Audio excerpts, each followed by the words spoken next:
And welcome back to the Dreamcasting Gaming Podcast. Back again today with myself, Terence, Carl, and Sean. And today, or shall I say during this episode, we're going to address a few topics as of late. And amongst those will be Dune Part 2. For those of us that saw it, how we felt with it, or for those of us who couldn't watch it for whatever reason, maybe we'll have something to say on that. And also some other things that have happened within gaming that I feel need to be spoken on. One was released by IGN, a video not too long ago about Resident Evil 5, and that IGN feels that if it is to be remade, the story should be changed to protect black people from racism. Yeah, so we'll be touching on that, as well as the consultancy group known as Black Girl Gamers.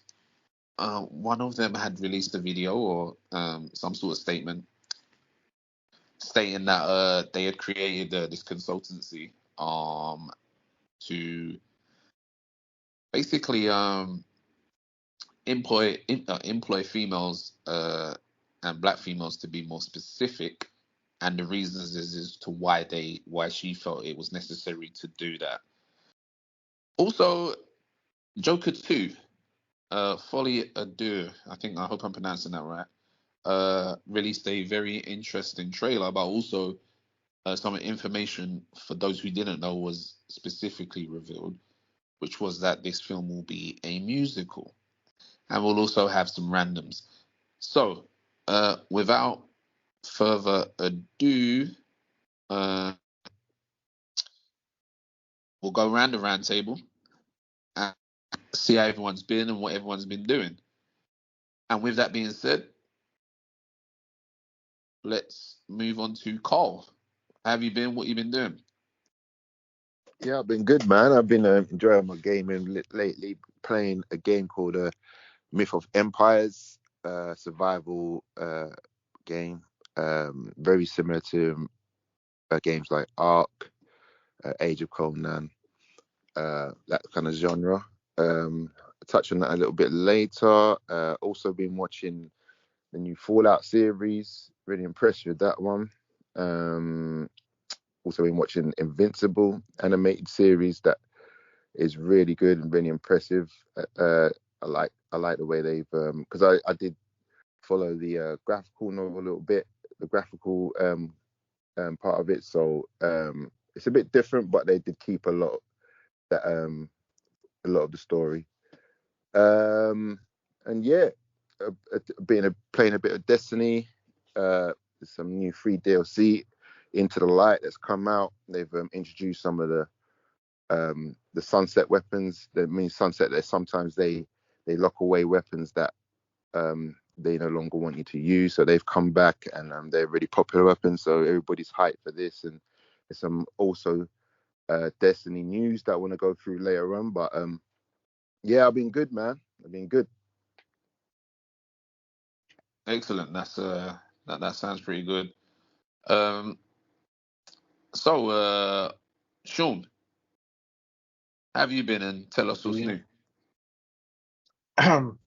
Yeah, for me, I've been playing a lot of games, so obviously, I've been jumping from game to game, so it's been a little this and that, but mainly Dragon's Dogma 2. So I'm definitely gonna go into my impressions of Dragon's Dogma 2. I played that, completed it, not by accident, but I'll go into that a bit later about completing that by accident. Yeah, I'm still actually completed. Yeah, so then, and I also got to get to play the Once Human beta. So I put a few hours into that. Like I really had to stop myself from going any further and play it more because it is very addictive, and it's sort of like everything I've sort of was looking for with State of Decay 2. So that is another one I'll be able to provide some more details about. But yeah, it's for me, like the games are just like it feels like very back to back at the moment, especially with Power World earlier this year, and it's just they just there was even some Power World news. One of their quality of life updates that they did recently was just massive. Like they really like they listen to their community, and it shows that the community are like they're getting highly praised for the changes they're making to the game. And they previewed some things that are coming in the future as well, which look really good. And obviously there's been some more things that I've been looking at, and I'm sort of preparing myself in the next few weeks for one of my game of the years. V Rising is having its official release in the next few weeks, so that's also going to be interesting. Yeah, that looks pretty good. Yeah, they've added things in there that I It is never good, even thought. yeah. Yeah, so it's going to be interesting. But yeah, that is me. Continuing to enjoy this the gaming season and this crazy erratic weather. Indeed. So moving on from you, Terence, what's new and how have you been? Yeah, man, all good. My end, just been gaming, working, trying to be one with nature. Went hiking. Oh yeah. Hey, listen, I think you've inspired me to probably get over my fear of the hiking, man. I have a feeling I probably would Yeah, have taken a trip, hopefully before the summer's finished. yeah, it was nice though, man. To be Took my Switch, so I was playing some Pokemon. Yeah. Why you hiking, yeah? This guy. Wow, took the Switch while I was playing some You know what Pokemon. this? Went on a The picture 4-hour you hike. sent? Yeah. That picture you sent, the scenery does look really good. Like I Yeah, even want to walk. I Yeah, love nature it walks, does. and it looks It really good. does. I was like, yeah, I It would does. walk that. yeah, it It's was nice, very, man. very see that there. It looked like one of those, like if you get a Windows screensaver kind of thing, where it's got the perfect green and the blue, and I was like, look at that, man, shit. So, Yeah. But yeah, yeah, so good. hiking, which was good. Get some relaxation. Been gaming. Played a few. Sorry, someone dropped. Played a few games. Been playing the Quarry. For those who don't know, the Quarry's a spiritual successor to Until Dawn, made by Supermassive Games. So it's that kind of style, very similar mechanics, similar setup. So we've been playing the Quarry. Also been playing. I can never get the name right. A brother's tale of two sons or something of that nature.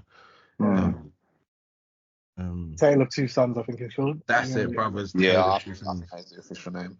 Yes, that's the Yeah. name. Brothers Tale of Two Sons. So yeah, so so as I was saying, playing the Quarry. Again, the Quarry is one of those games, and I love Supermassive Games because I like that. I like those type of games. The whole kind of FMV narrative, kind of story driven kind of games. I guess the challenge with these type of games is that we're in an era now where you kind of have to do more, isn't it? You can't just have shiny graphics. You got to implement gameplay, like better gameplay elements. And they've tried it with the Quarry. Like I haven't finished it. I'm halfway through it. The story's a bit cheesy. It kind of feels like they got grown men to write what they think teenagers sound like. Why did you? That's not May I good. ask? May I ask why you said grown men and not grown women? I think just because of the portrayal, even like the women in, like, you have when you watch horror films, you've got the Yeah. sassy, Oh, okay. sexy woman, or you've Yeah. got the shy virgin who likes the guy. Da, da, da, da, da. Like they've got all those tropes, but like the Uh-huh. dialogue and everything is just cheese. And I know, like, I don't think a woman would be like, yeah, this is how I sound, or this is how I sounded when I was younger. It literally feels like they probably should have hired the black girls in tech or whatever, black girls in gaming to help them write Did write they hired for Forspoken? I don't know, but yeah. So that's the Quarry, and then like I said, playing Brothers: A Tale of Two Sons. The reason why I picked this up is because I picked it up a couple for 360, and at the time I thought it was quite an innovative game in terms of like what they were doing with the control. Because if for those who don't know, you use the two analog sticks to control each brother. and that's it. Right. There's nothing else. Like, I think you can jump as well, but you control and there's no talking. Like they talk a weird, Like in uh, Sims, is that, you remember like in Sims how they speak? yeah, yeah. But I think they speak in Nordical and Yeah, whatnot. because it's set in the bike. Ah, It's set in the Yeah, bike Vikings. times. Yeah, but I But the think thing is also, Terence, is that the size difference as well between the two brothers. yeah. So one's big, like one's bigger. One's obviously the older brother. One's obviously the younger brother. So the bigger brother can obviously has more got the strength. little, yeah, The for little sure. one's more nimble. He can fit through little gaps where the big brother can't. Exactly. So it's quite, like I said, it's quite intuitive in terms of like the controlling and the control Did that mechanisms and all that. did that get Game of the Year originally when it came out? No, Or? it didn't. It didn't. I think their next game did, but Ah, okay. but they re-released it. So I was thinking to myself, oh, because obviously I called this generation the year of remasters and remakes, isn't it? Like Definitely, definitely. everything is a remake and a remaster. So I thought I like to then pick it up, but they've done a good job. This is actually a remake. They've redone everything. Like the game looks Wow. way better, cutscenes, the models. So it's not a remaster. It's like from the ground up remake. It's on Unreal Engine 5. It's actually a really good game. And then yeah, and aside from that, just been TV. Like remember I said to you guys in a few episodes ago that I'm trying to up my anime game. So been What are you watching currently watching? was watching Castlevania, the new one, Ah, Castlevania, what's it called again? Castlevania. I'm always blanking on yeah, the the subtitle. subtitle. I I think it's can't called remember what it's called. Nocturnes or something, or Mm. something along those lines. Castlevania, Mm-mm. Nocturne or something. It's Yeah, nocturnal. Yeah, Nocturne. nocturnal. I'd have to say, yeah. Again, I've got a few episodes left. Not impressed in terms of like where the Oh, original Where the Castlevania, original one was, yeah, it yeah, was way better. Mm, the original one knocked it out of the park. This one, yeah. very disappointed in comparison. have And you finished this one yet, or is this nah, but the reason okay? why I know is I've only got like 3 episodes left, so I Right. don't think it's drastically gonna change in 3 episodes. Oh, Okay. hopefully they do, but so far the tone of it, like even the lead character who is a descendant of the first guy Mm, from, like his character just doesn't do it. Like nothing's cutting it. Like it's kind of dead. Um, yeah, yeah. and then moving on to then I watched Chainsaw Man, which I love. Like, Oh, yeah, yeah, yeah. I've heard about like, that. yeah, I don't even want to spoil it. It's just one of those things you gotta watch it. Like, Yeah. we gotta know it's about a man who makes a deal with the devil or something along those lines, and he turns into a chainsaw, and as in a chainsaw for a head and a Uh-huh. chainsaw for arms. It's crazy. It's one of those ones you just gotta watch it. But I finished that, and that's good. I rate that one. Yeah, man, that's what Okay. I've been up to, Okay. man. What about yourself, man? Yeah. So for me, gaming wise, what have I been doing? Well, as everybody here knows, the Warhammer, Total War Warhammer has been a thing since 2016, and at the minute we're on Warhammer 3, and to a lot of us who've been playing, we were happy to finally get the reveal of the upcoming DLC called Thrones of Decay, which is looking fantastic. So I was paying attention to that, but something else bit more important happened. The Nintendo Wii U's online services closed down last week, so I did spend a small amount of time just jumping back onto the Wii U just to look at certain things and that before it goes off for eternity. So what did I touch? I think Splatoon 1 and the old Mario Kart. So not Mario Kart Deluxe, but the other one, the one before that. And anything else, particularly no. But what I will say is, I will bring up the fact of as what I was doing. I did manage to go to the cinema for the first time this year. Actually, the first time since the creator, and that the creator was last year. I think late September, maybe early October. I can't remember. And that hasn't been because I haven't wanted to go to the cinema, but for whatever reason, the films I was waiting for last year, which included The Boy and the Heron and Godzilla Minus One, I didn't catch them in the cinema. However, I went to the cinema and I was able to watch Dune Part 2, which is one of the topics of today's episode. So, um, thoroughly pleased with Dune Part 2. Um, I don't know where to begin and where to end with this one, but I'll say this. There is a villain in this one, and I don't know if I'd say he had a long screen time, but the time that he did have put himself right up there with some of the best villains you could come across in any of the mediums, any of the established franchises. And I'll say another thing about Dune. Now, obviously, for those of you who don't know, Dune is a sci-fi film. You could say it's a remake on well, it's based on the books, firstly, but it was a film back in the early '80s called Dune. This one is now a trilogy, and I believe the first one came out in 2021. I did watch it in the cinema then, and I think that might be one of the first films I watched in the cinema, just as COVID was starting to move on. And I did enjoy it then, but this one I really enjoyed. And something, I don't know if it's because I'm getting old or if something happened in the film where there's a character played by the Josh Brolin, I think.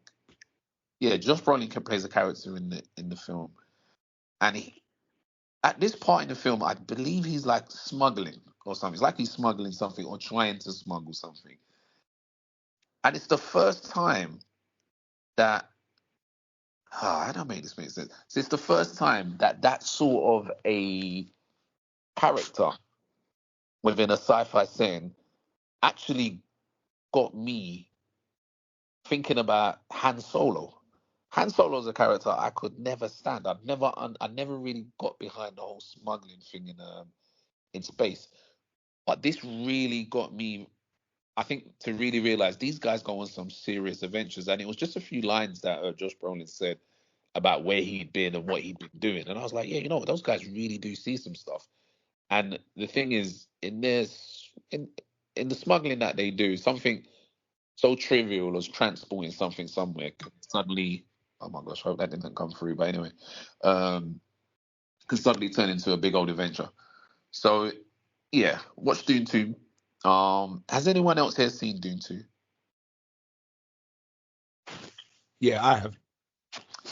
How did you feel with it, Terence? Do you know, like, I know everyone was praising it, and when I read like, the consensus online, everyone's just like, oh yeah, this is, great movie, whatnot. I actually low key like the first one and maybe a bit better. And I think, and I get why people like the second one, because without spoiling it, the second one is more what everyone likes, and it's more fast paced. It's straight into the action. It's if you look at it, if you was to compare it to trilogies we've had, it's like the Twin Towers of Lord of the 100%. Rings kind Yeah. of thing. Literally, to me, that's the feeling I got. I said, whoa. And then obviously, you now get the feeling that the third one will probably may follow the same sort of route that Return of the King had with the third one in the Lord of the Rings. You could, I really do get that vibe with this trilogy. I really do. Yeah, so I think just watching, like I said, and I watched both of them quite recently. I only watched the first one maybe like a week before I watched the second one. So I watched them both Okay. much back to back. So I've got good reference point for both. Like I said, I think the first one blew me away in terms of just like, I think I even said it to you guys, like the cinematography of the first one is out of this world.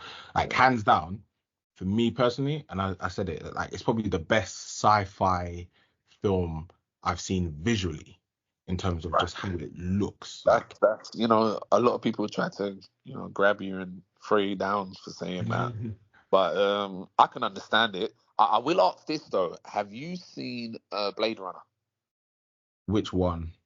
the original? Yeah.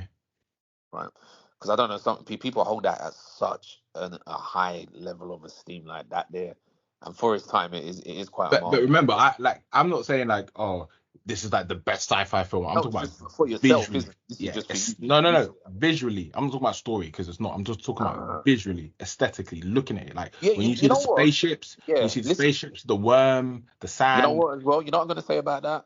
Because even the group of people I went with, I said, look, because everybody was like, hold on, this quality Visually better than Avatar? of yeah, listen, let me say Yeah, this to you. man.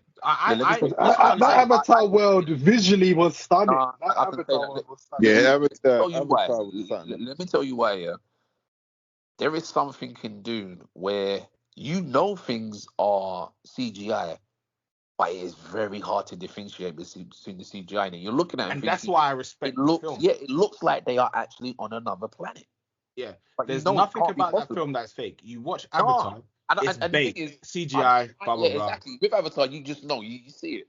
But in this one, I'm looking at, it, I'm like, hold on a minute, they've really got some high level, like they put some serious effort into the CGI, And considering that's what I mean. Visually, what we've been exposed to over the last few years have been absolutely atrocious.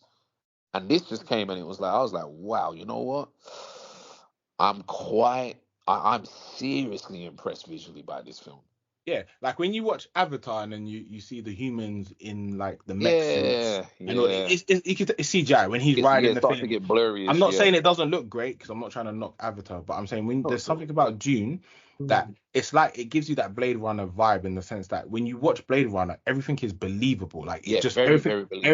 everything Very. is just pops and you don't second guess it. Like Not at all. I'm watching Dune and I'm seeing like a massive spaceship, even the way the doors open, things like, Yeah, and right. it doesn't take you away, it doesn't pull you out of it. Not at It all. seems like raw, like can Immer- I buy a ticket for this and jump on this spaceship? Like yeah, even it's down to immersive. their You're saying it's more That's the immersive. word. That's the word right yeah, there. that's the It's word. Yeah. fully Even their armor, immersive. you know, like they've got the armor and it's Yeah. flashing red Yep. or blue. Yep. Like everything, nothing looks. You won't watch it and go, that's CGI. You'd actually think, what the Ah, hell are they listen, doing? there wasn't one thing in there Even the where it worm, put me out. Yeah, the no, worm. I know. Yeah, well, listen, 110% agree with you, man. That was the feeling I had. So when I watched that, I was like, man, that was what you call, that was a real, for me, the best experience. I think since maybe we'd have to go back to like I don't know, not even the end game. What was the one before Endgame? Um, Geez, look at me. How am I forgetting that? But anyway, Infinity War. yeah, Infinity War. Infinity Wasn't it? War. It Yeah. was that sort of a feel in the cinema for me. I was like, damn, I felt really like, wow. And I'll tell you something else. The pace of the film was so well done, Which one? Dune 2, that Mm. obviously we know it's quite a lengthy film, but it didn't feel lengthy. I felt like, wow, I want more of this, man. What's going on? And then you look at the time and say, wow, it's been this long already. And I'll tell you something else. For such a high profile actor and actress's film, nobody was above anybody in that film. And I noticed in the first one, I was like, okay, they've done it the first time, they've done it the second time, but no actor felt like, yeah, you know what, I'm above. No one came across like that to me. You know, like where you got stars in the show, but then there'll be this one person who just, okay, they're like the main star. Robbie Didn't Downey Jr. and Yeah, right, Captain right. So America's stuff like film. that. You know, like so you have your tiers. It's like they're the upper tier guys. Nah, there was none of that in this, and everybody is quite high profile in it. But it didn't feel that way, and that was another major factor in there. I was like, yeah, this is. I don't feel. What I will say, and I think I mentioned this, I think the reason why I said I preferred the first one slightly is just because with the second one, again, without spoiling anything, I just don't like that whole Jesus Messiah Yeah, yeah. storyline. It's I mean, it's yeah. played to death, and I Yeah, it think was very cringe. I was like, oh my god. Well, it's the same with that's what it's the turned same me with off. Avatar, isn't it? Yeah, It's that's what always the turned me same. off. The whole chosen one, you're the Yeah, chosen one. it is played out. Prophecy, it was written, you have arrived, and then you Mm, do something, and everyone's like, "Oh my gosh, the chosen one, lead us Yeah. to which." Like mm, I'll that's say played out. this though. I'll say this. I think the difference with this one is how the intricacies within the characters and the different factions and how the believers and non-believers their behavior towards this whole idea and the fact that sometimes in certain things it's just like, oh yeah, that's it and it's done. He's the coming of age and this and that and the chosen one. In this one, it was a lot more. It wasn't so smooth sailing. and also the stuff that goes on in the background where you're like, oh my gosh, there's people really playing games there. Which also takes me to this, and I'll ask you this question, Terence. Do you feel to yourself, because there was the idea was thrown around before this film was even made, of whether to have it presented in a sort of a Game of Thrones way, with it being a series. And looking at it, I could see where it could have been very successful as a series. Yo, FYI, you know there's a series coming, right? Oh, jeez, really? Didn't Yeah. know. Wait, so what is it? A spin-off? Is it? Yeah, I think it's based Okay. on it's a prequel. Ah, okay. Yeah. That could be something. That could be something. That could Yeah. really be something. I think Because it's then, out this I think Is it's this out not this a year as well. trilogy, right? yeah, it's a Yeah. trilogy. So the third one is out 3 years. It's called Messiah, right? Yeah, that's right. It's called Dune. 3 years. And they Bro, literally listen, called hold it on, hold on. Messiah. Listen. That's hilarious. Well, listen, the last one was out in 2021, and that was 3 years ago. Even I had to check myself. I said, "Wow, was that 3 years ago?" And Yeah. yeah, And then now. the prequel comes out this year. It's called Dune Prophecy. And that's a As a series. series. What the on what? HBO. Wow.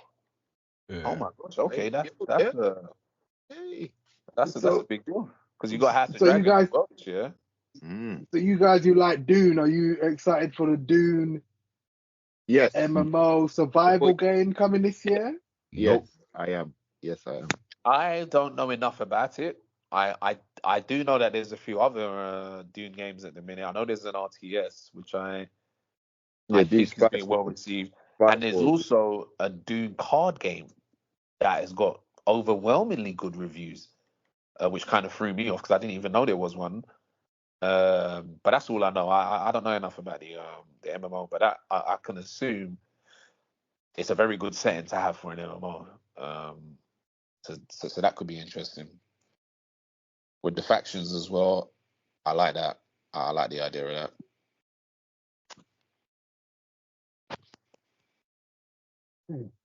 Any more on Dune? No. I think that shuts us down with Dune. With Dune out the way, yeah, I think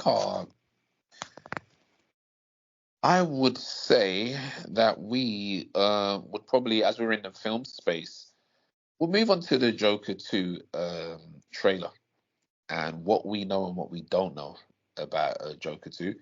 Now, it's the sequel to the most successful R-rated film ever, not in terms of just critically, but I think financially as well, which is stats for those people who like numbers. Um, but yes, we have a sequel starring Joaquin Phoenix as well as Lady Gaga. Some people snub their noses at that, raised an eyebrow, was like that was their first red flag. Why is Lady Gaga there? And then I guess the biggest red flag is that it's going to be a musical. And a lot of people have just done a complete U-turn, not interested, don't want a musical, whatnot. Before I say how I feel about it, I will go around the round table and I will ask who's interested and who's not. So I'll start with you, Carl. I don't know if you've seen the trailer. You probably Yeah, haven't. I've seen it. I've seen it You've once. seen Yeah, it. I've seen Okay. And how do you? Oh yeah, I saw it once. For those listening, before we started, I think I said I saw it multiple times, and I did. it. But anyway, so Yeah. It's Carl, not how, too shit. how do you feel with what you saw, and are you interested in this musical? Uh, I mean, I'm a big fan of the first one. I went to watch it in the cinema. Thoroughly enjoyed it. Really Absolutely. deep insight into the Joker's personality, how he came about. But with this one, this trailer here, like, I don't know where it's coming, where it's go. Like, I understand it's a musical. It's got Harley Quinn is now Lady Gaga. Okay. It's if I believe if I'm correct, it's set a lot in the Arkham Asylum. Yeah, Like, from that's what yeah, I've seen from the trailer, it's Arkham Asylum, and he must meet Harley Quinn in Arkham Asylum. Okay, I've never been a fan of a musical. I've never ever been a fan of a musical. It always turns me off, and I'm sure there's been a lot of musicals out there that are really good, but I'm not a fan of the whole singing and then like all acting, and then all of a sudden you go into singing and stuff. Like I don't. Like I don't want to be all deep thinking deep, and then man's go,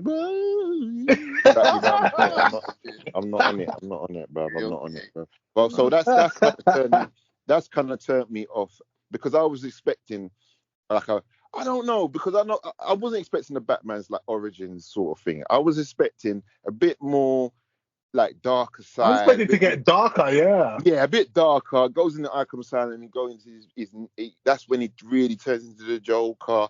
And then yeah, all right, Harley Quinn could be in it, but I don't know about this casting of Lady Gaga, because I personally can't stand the woman. Still, I don't know what it is, man. Something about it, I don't know. I'm sure she's a very talented artist and all that, but I just can't like with that, man. Fair enough. So that's So just my personal view in and it. that's and I respect that. So that's a thumbs down, right? That you're not, Yeah, you're not the interested. thumbs You're down.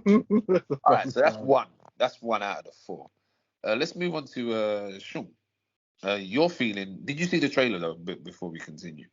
No, I didn't watch the trailer. Like And may I ask, is that because you heard it was a musical and now you're just not interested? yeah, I just tapped out. Yeah, Wow. just Okay. immediately, immediately tapped out. Yeah, so you're that's like media. That's a blacklisted. Not happening. Yeah, like there's no. I don't even need to watch the trailer to already know I'm just bro. not interested. Shit.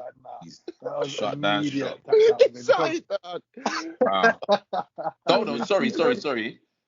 Sean, before you continue, because I know you probably don't even have much to say other than it's just not for you. But Carl, you had watched the trailer. Yes. What did you think of what you saw in the trailer, though? I should have asked you that when it was your piece to talk. Did you think much of it? Didn't think nothing of it. I thought it looks like a love story, bro. That's what I'm saying. This is to me, because it's not a lot of cutscenes with the Joker and Harley Quinn, like kind of like having not intimate scenes like sexual, but intimate sort of scenes where they're like, I don't know. I'm quite confused. I might have to watch it again, but I'm quite confused. But FYI, it is a love story. Like they've actually come out and said it's a love story. Well, that's what I got from it. Yeah, that is there we go. Love story. Yeah, that's what I needed to hear. And I was like, yeah, I'm good. I don't need to know how Joker and Harley Quinn fell in love. Like, these are psychopaths. You don't need the song and dance for it. Like, it's this is just a direction that I don't agree with, because we already seen what Disney's doing to Marvel and Star Wars. It's Disneyfying everything and making everything so happy, and like they don't take no risks. There's no edginess to nothing. Like, that's why I don't like this direction for Joker, because it's like, from number one, it sort of set the plot for this guy is going down the spiral mentally. And it's like, you saw how they did like the ending, like the twist in the end, when you realize that, his relationship was all a figment of his imagination, and it showed him spiraling. So it's like, you expect number two to continue down that path that this guy is getting to be who he really is inside. And you're telling me the sequel is a love story? Nah, I'm like, nah, get out of here. Like, I'm not interested in that. Like, it's for me, that's just the wrong direction to go with. And then a musical on top of that. Like, fair enough if it's a love story. If it's a dark, twisted love story, that's we've seen some this twisted one, like, there was a film called Switchblade Romance. We've seen some dark, twisted type love stories, but to go into a musical where they're singing and dancing, I'm like, nah, this is too much. It's too much. And so for me, nah, that's that. Let me just say this, as Sean referenced. Listen, a fantastic horror film called Switchblade Romance. Its original title was called Haute Tension. So it's a French film, and boy, I could talk about that period of time where there was a French Revolution of horrors, and that was one of the ones right on top of the list. So as Sean mentioned, that film, for those of you who have not seen it, Switchblade Romance, check that out. Fantastic. Continue, Sean, if you do want to bash on Joker. I mean, it might be great. I mean, it's the same director, like it might be a good film. He did a great job with number one. So number two might be great, but it's just not in the format that I would want to watch it. Like, I respect that totally. And that's one thing you are consistent and stuff like that. If you don't like it, you're not on it, you make it very well known.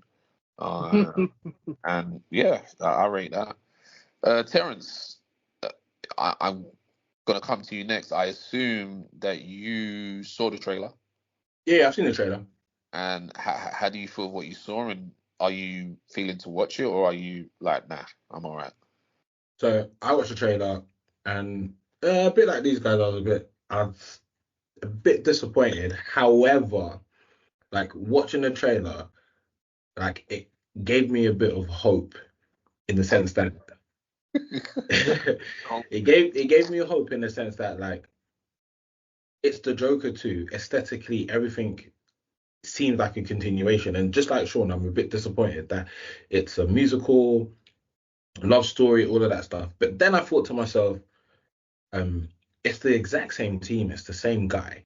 And what Sean said, in the sense that, oh, we wanted more, blah, blah, blah, blah. And sometimes I feel like that's sometimes the problem in Hollywood, is that the sequels, everything we do is always bigger, better, badder than the first. Let's just pump a bit more money instead of killing 2 people, let him kill 5 people upside down. Da, da, da, da, da, da, da. Like that's the type of thinking that Hollywood has, and I kind of feel like because it's the same director, I'm like, okay, I'm gonna watch it because I'm gonna trust that he has. And there's a method to his madness with it, so I'm gonna trust it because to make Joker 1 the way he made it, he's delusional and twisted, the director anyway. So for him to now go, I want to do a musical, which is a love story, as much as I'm against it, I think I have enough faith in him creatively based off the first film. As much as I'm going into this very hesitant, I feel like when I've watched it a couple of times, and I feel like we're kind of missing something, and I think he doesn't want to reveal it. Okay. Do Yeah. you get what I'm trying to? And I know you know what. I know I you probably certainly do. It's a good way to look at it. I feel And I'll like say this. I feel like he's Please tricking us. Go for it. I feel like he's tricking us. Like when you watch the trailer, I feel like I Yeah. don't think it's gonna be what everybody thinks it's gonna be if you watch the trailer. Now there's Yeah, one shot in the trailer that I get love where I think everyone's talking about it when she puts the Wait. smile, the red lipstick. Absolutely. You know that's an incoming meme and gift, man. Yeah. So that's my take. Like I said, I am actually with these guys and with Carl and Sean in terms of like I'm a bit disappointed and everything. But like I said, watching it, like I have faith. It's the same team. It's the same guy who wrote the first one, so he's not silly. And we always talk about Hollywood being redundant and not having enough ideas for. So for him to be like, cool, I'm gonna take the money, and I'm actually gonna do something different, but still twisted. Let's see in it. Like, if it's shit, I'll be the first to be like, yeah, that was dead. Yeah, but then the fact that he casted Lady Gaga. Right. So Like, listen. she's a big pop artist. Terrence. Do you want to talk on that, or do you want me to talk on that? Oh, you can talk about it, but for me, I just think again, this is why I said you got to trust the process, because I feel like he's casted Lady Gaga. One, she looks weird. I've seen her in American Horror Story. She looks weird anyway. Like, so aesthetically, she just looks like she's. But does she look like a thingy to you, like a Harley Quinn? Yes. So Harley Quinn is typically a very pretty girl. Like that's what. Exactly. But let's be real. Does Joker look like a Joker? Like he doesn't. Like, and that was the thing that put me off the first film, is that I looked at him and thought, it depends what Joker. No, he does look like a Joker to me. He does. He does, man. It's because he ain't got the makeup on yet. Are we talking about the Dark Knight Joker? Or are we talking about Joker? Yeah, because he looks like the Dark Knight one. Well, what I'll say is this: when it comes to Joker, there are countless iterations. Yeah, there's different iterations, right? But what I didn't like was the Suicide Squad one. He didn't look like. He looked mad. That he looked weird. That one, yeah, that one was weird. Yeah, but this Joker looks more to me like the Dark Knight, which was one of the best best performance of Joker to date. Yeah, he kind of looks like, what's that guy's name? Heath Ledger. Heath Ledger, yeah. So he kind of resembles that. There's an argument for and against, which I can see that, but no, I don't mind him as the Joker. I'm just saying, like, when I first saw him without the makeup and stuff, I was like, oh, this ain't the Joker that I've grown up with. Like, right. But obviously, when you watch the film, that's Joker, like from head to toe. What I was saying about the Harley Quinn, that like this is, I think you got the same view as me on the Harley Quinn thing again. Lady Gaga's not the prettiest woman in the world. Like, it looks a bit nuts. So like for me, but do you know what I say to that though? Harley Quinn's supposed to be beautiful and a psychopath. You know what I'm Yeah, saying? that's Same time. basically Exactly. that's our whole shtick. That's our whole thing, isn't it? Yeah, but what I'm trying to say is, like, there's nothing wrong with him going against the grain, right? That's what I'm trying to say. He's not following the trope. He could have put Maggie, whatever her name is, the skinny Marky thing, Mark. Yeah. you know what I'm saying? Everybody loves He's her. doing something different. He's going for a different. And I always say, like, if someone he's already knocked it out of the park the first time, like, let him hang himself in it. Like, Let I him don't hang think we himself. should wait until we watch it. So until Uh-huh. then, I'm just saying, like, Yeah. him casting. One thing you know is that girl can sing. Like, she's an But you amazing know singer. what? I got a feeling a lot of the critics are gonna give it that. Ah, it's amazing, it's riveting. You know, like because it is a I musical and all I'll that. I say reckon the this. critics are gonna love it anyway. I don't know. Just on that, I reckon they're gonna love it because it's a musical. It's something completely different. I reckon the critics are gonna already love it just because We'll it's see. different. We'll see. Terrence, you done there? Yeah, man. So Let's see what that's you a think. thumbs up for you. Oh, so not thumbs up, but you will watch it. No, I'll say if I'm gonna watch it, I'll say I'm a thumbs up, right? Okay, Mm. okay, cool. So that leaves me with myself, and I think I'll start in reverse here. So I'll address the Lady Gaga situation. I really do feel to myself that she was casted not just on her performance ability, because she is somewhat of a performer, but Mm. also on the fact that her acting in American Horror Story stunned and shocked a lot of people. Um, she's very capable, believe it or not, and I believe also in terms of her look, I don't think it's even like a sense of her looking beauty, but maybe looking as if she also has the mental health issues that the Joker has. You can see it in the eyes and just the demeanor of her. So that's how I see, I guess, the workaround with the casting of Lady Gaga. Um, and in terms of the story and what's going on, because I'm gonna calling it a love story and such, what the devil's in the detail of the title. No one's really bringing up the fact that it's called the Joker Folie à deux, which is a French meaning for folly of two, which is also known as a shared psychosis or shared delusional disorder, which is a very rare psychiatric syndrome. So even then, I'm like, this guy's telling you things without even telling you. And you can always tell, like, it's like when, do you remember where a long Yeah. time ago when Bully was initially, I think it was banned, or you weren't allowed to use the name Bully in the UK, around the time that Rockstar released it. So its name was changed to Canis Canem Edit, which was basically it had to be edited. So we chose this name. So that there was a trigger, and I was like, what the hell was Yeah. this funny do? Why not just call it part two or whatever? But it was like, no, Mm. no, no, no, no. There's more of a Yeah. meaning here. So Yeah. I saw that, and that got me. But I think as well, Terence, with what you're saying, with how great a job the guy did the first time, he has he is warranted at the very minimum, um, at least a watch, if you get what I mean. So at least the case, okay, let me see what the first Mm. 5 minutes or 10 minutes is saying. But onto the bigger deal here is what I've seen is most people who are just turned off by it is the fact that it's a musical. Fortunately for me, Well, I actually do like musicals, or at least some of them. And this, it did make me think, right, musical, what on earth's gonna happen here? Only but as time's gone. Sorry, go on. I, You trying to you go know, for it? with what you said about obviously, the shared delusion and all that, Uh-huh. because of the how things were done in number one, where he had a lot Uh-huh. of delusions. Uh-huh. I reckon that the reason why it's a musical is because they're going to use that as a way of showing. I reckon that a lot of the song and dance is stuff that's going on in their head and not actually happening. Oh So I yeah, reckon more that's than what likely. that is. That's Yeah. why it's a musical because the song and dance, people breaking out to singing and dancing. I Yeah, think cool. that's That's going a to be bit the thing that's going on in their absolutely, head, and it's absolutely. not Yeah. actually reality. Yep. I believe That's that. what it's going. And that's But without seeing the film. I stop, reckon that is sorry, the sorry, play. sorry. Hold a minute. You didn't watch the trailer, did you? No, and that's Right. without watching the trailer. I That's what I feel think they're if going to you do. had, that probably cement on, probably what you're saying. So Okay. you would see some of that in there, which clearly, Yeah, that's no, kind of obvious though, man. yeah, yeah, exactly. That's what I That's was what I'm gonna say. saying. That's So it's like, blatantly yeah, obvious. That's what Yeah, because the that's whole what I was thing thinking. is. I'm like, it's got to be that. Yeah. yeah. But So has there ever been a number two? Has there ever been a film that's originally been like just a film and then gone into a musical? Has there ever Not been that a I've film? known of.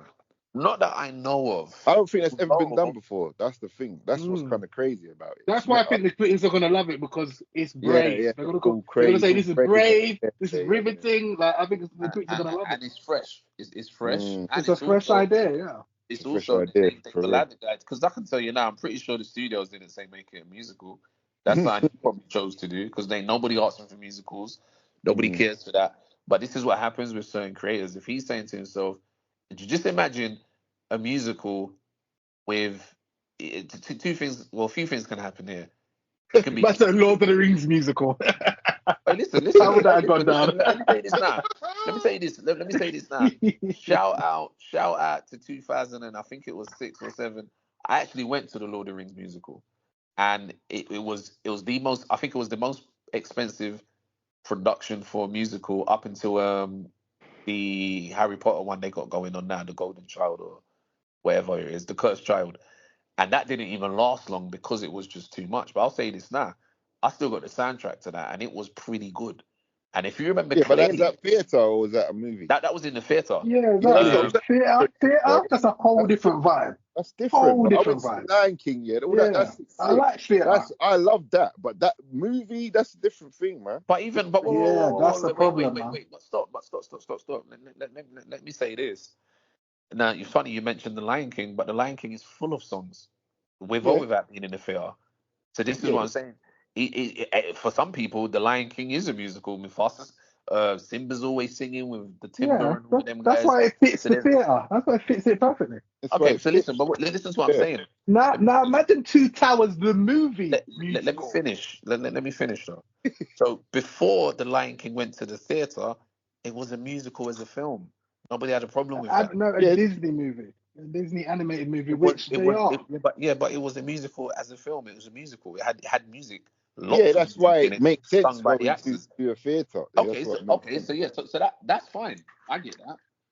So But the Joker, yeah, like for me, the Joker don't make sense going to a movie. But like maybe it will. I don't know. But I've never seen this before ever. Like well, it's a someone. first time for everything, and it looks as though There's a first time for this may everything. be the time for everybody at some point or somewhere. Something had its first time. I wonder Now, if it's going to be divisive. If there's going to be people on I side of it think good, on what I side of think it will bad. happen. Well, what I think will happen, it will be divisive.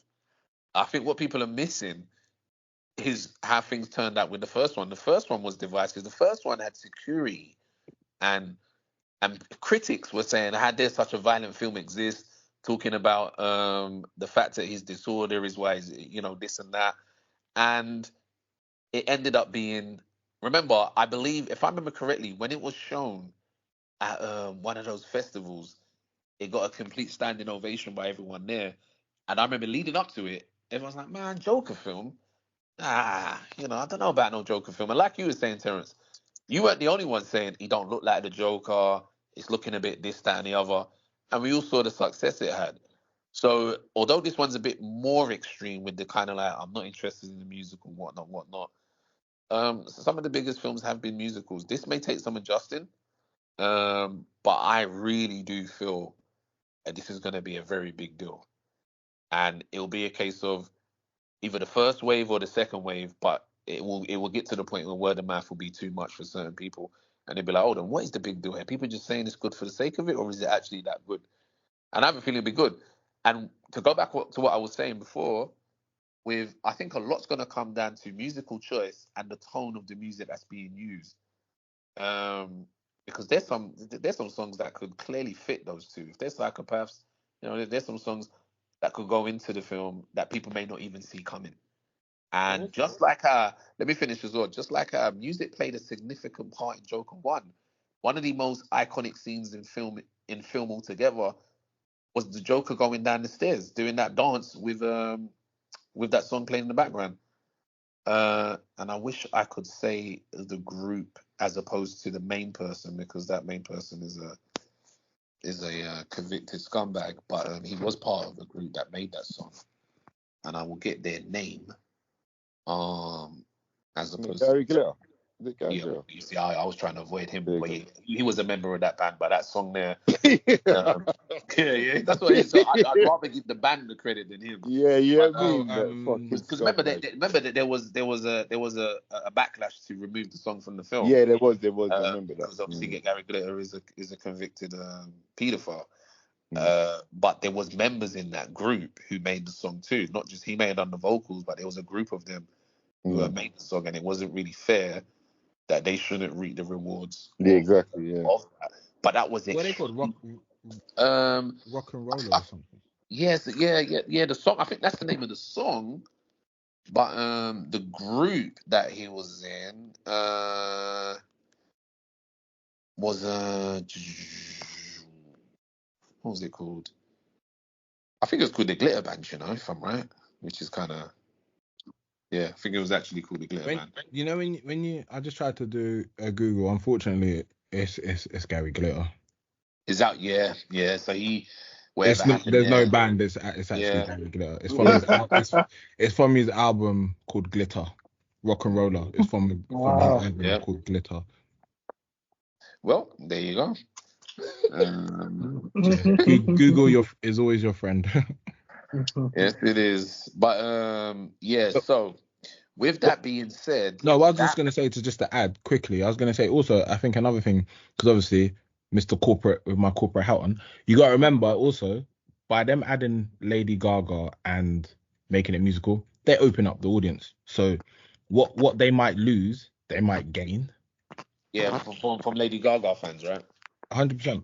Yeah, And this is what it's a musical. Now yeah. the missus wants to go and watch it, where the missus didn't want to watch Well, Joker. listen, I'll say this: that there is. I mean, you look at Yeah, you see that just musicals smells of are all type of yeah things I don't like. musicals. Because now the girls are gonna be like, Changing yeah, your we'll watch audience. that Lady Gaga film. She's Harley Quinn and she's singing Mm, and da. mm. Yep. Yeah, the Yeah. So Disney-fying. That's how we call it, Disney-fying thing. well, I mean, we'll see. We'll have to wait till October. But I am looking forward to it. And I think that moves us on now to another topic. So those of you listening may have heard us maybe an episode or two, maybe even more than that, mention X-Men 97 and how I can speak for myself here actually. How I wasn't interested. I thought it didn't look good. I was disappointed with the downgrade in the art style and such and such. And uncharacteristically of myself, I'm one to usually wait for shows to finish before I even watch them, let alone a show I'm not interested in. However, after and I mean this, let's say people around half my age kept asking about the original X-Men and what's the big deal, like what's going on. And I was like, well, I'm trying to explain to these guys, but they don't get it. They're like, whatever. And an episode must have come out or two, and it was like, no, you should watch it. I want to hear what you got to say, whatnot, which I did. And I was expecting it to be so much worse than it was, and it wasn't so bad. I've managed to get to, I believe, maybe episode 5, or I think it might be episode 5 now, the most recent one, which was called um oh man, it's got quite an iconic title. Don't spoil it though. I heard something No, major no, happens. I'm not gonna spoil it. But the name's that it's called The Name's Gambit or something. I think that's the name of the title of the episode. And I will say this: that episode there is extremely good. That's what And everyone keeps saying. listen, and the story arc they've gone for, because I was pretty surprised. I think 2 episodes ago when they were going into a story, they were going into a story that happened in the comics quite clearly. They've kind of shifted it around, but it still holds on to that. And I'm like, hold on a minute, are these guys really? I said, okay, they're really doing it.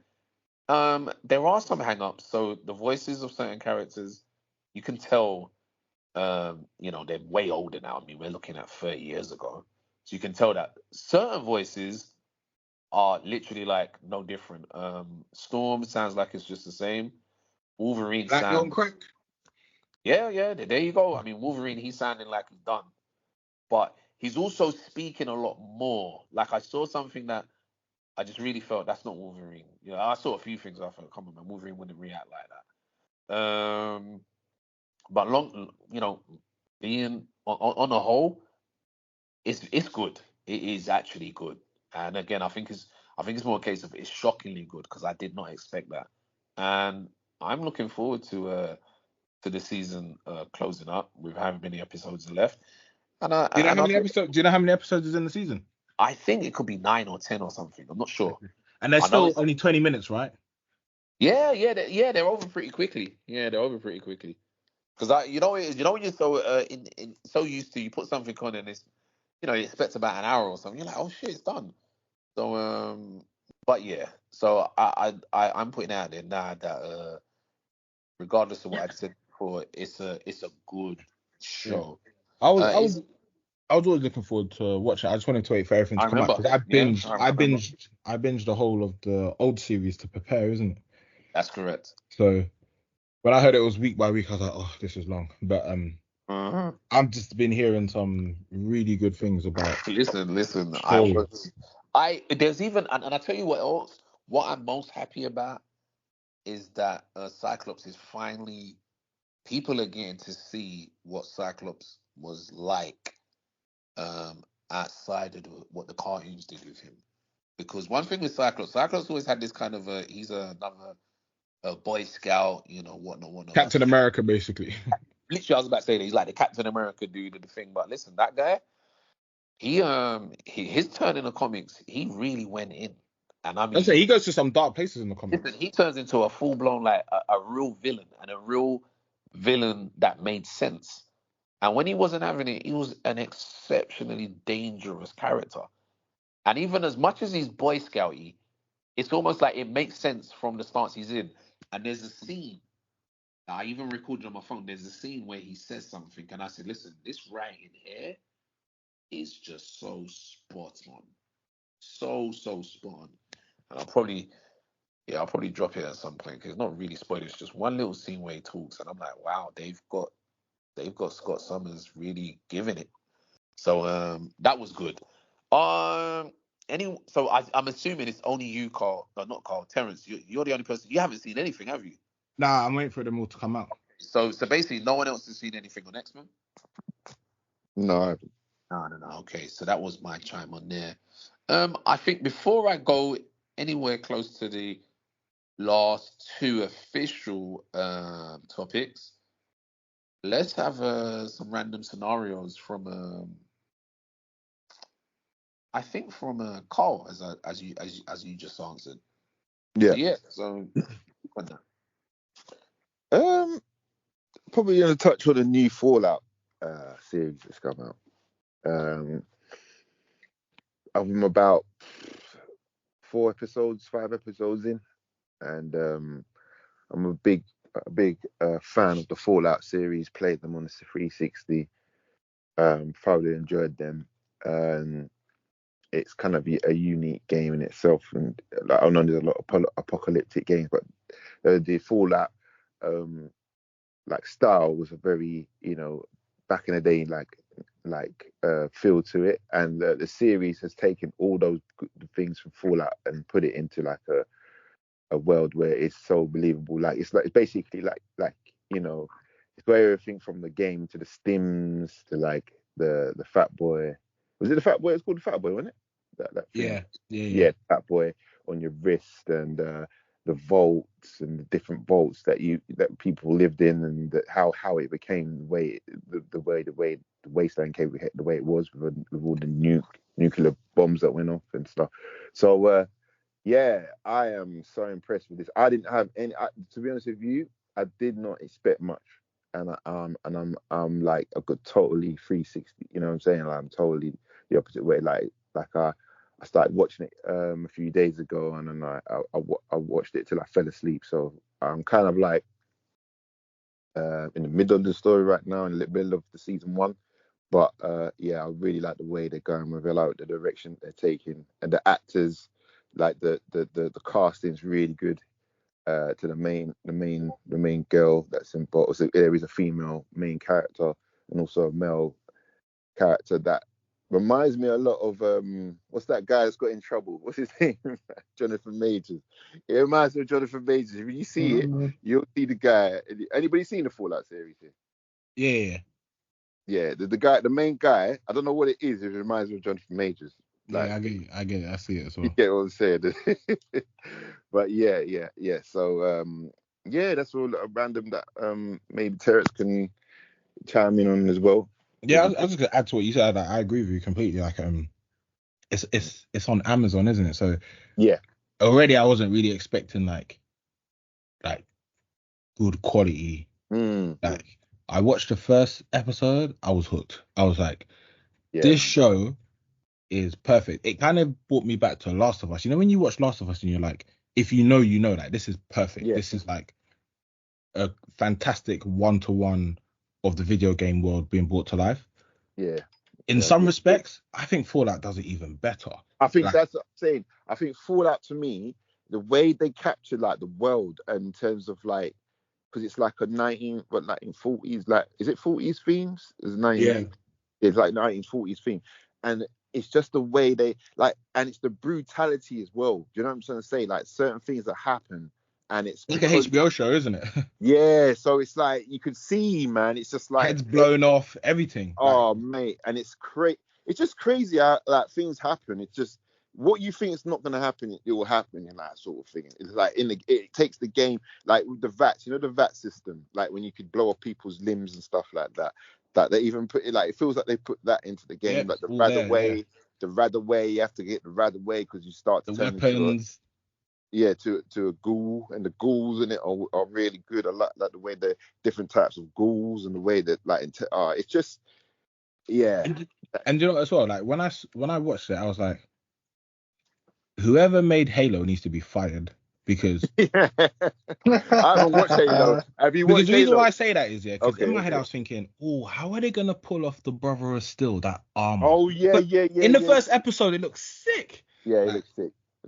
But the thing is, they haven't made it look It looks actually like in the game, but they've made it look like the way they made it. It's not CGI, but it's like it's just authentic, you know, like it is. He's actually wearing that suit, you know, like exactly. But he is wearing a suit, but it's just like I'll give that, like, at the moment it's a 10 out of 10 at the moment for me. All episodes are out as well. Like it's great. Like I said, I put it on the level of Last of Us, and like I said, in some ways it does better in terms of bringing that world to life. Like, if kid you guys know, if you watch that show 20 minutes in, you're gonna be like, wow, like they've done it. Like and this the level of like the quality, like I am sorry, go on.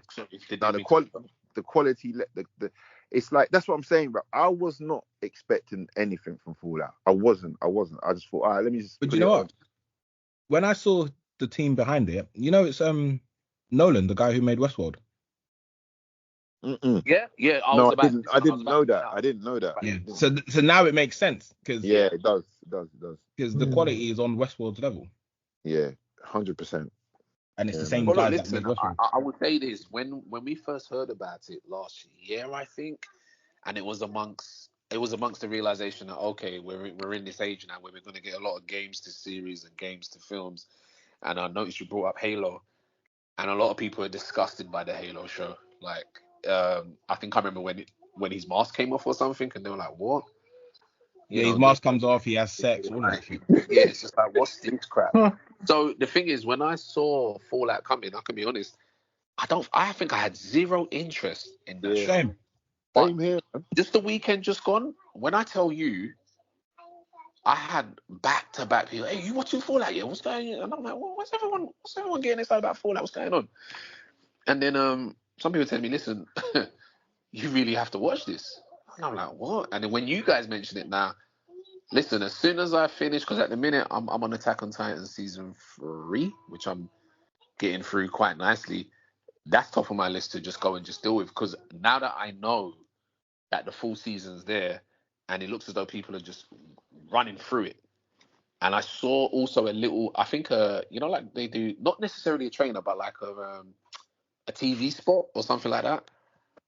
And I saw the girl having like a back and forth conversation with someone. I was like, wait, that really is looking like Fallout.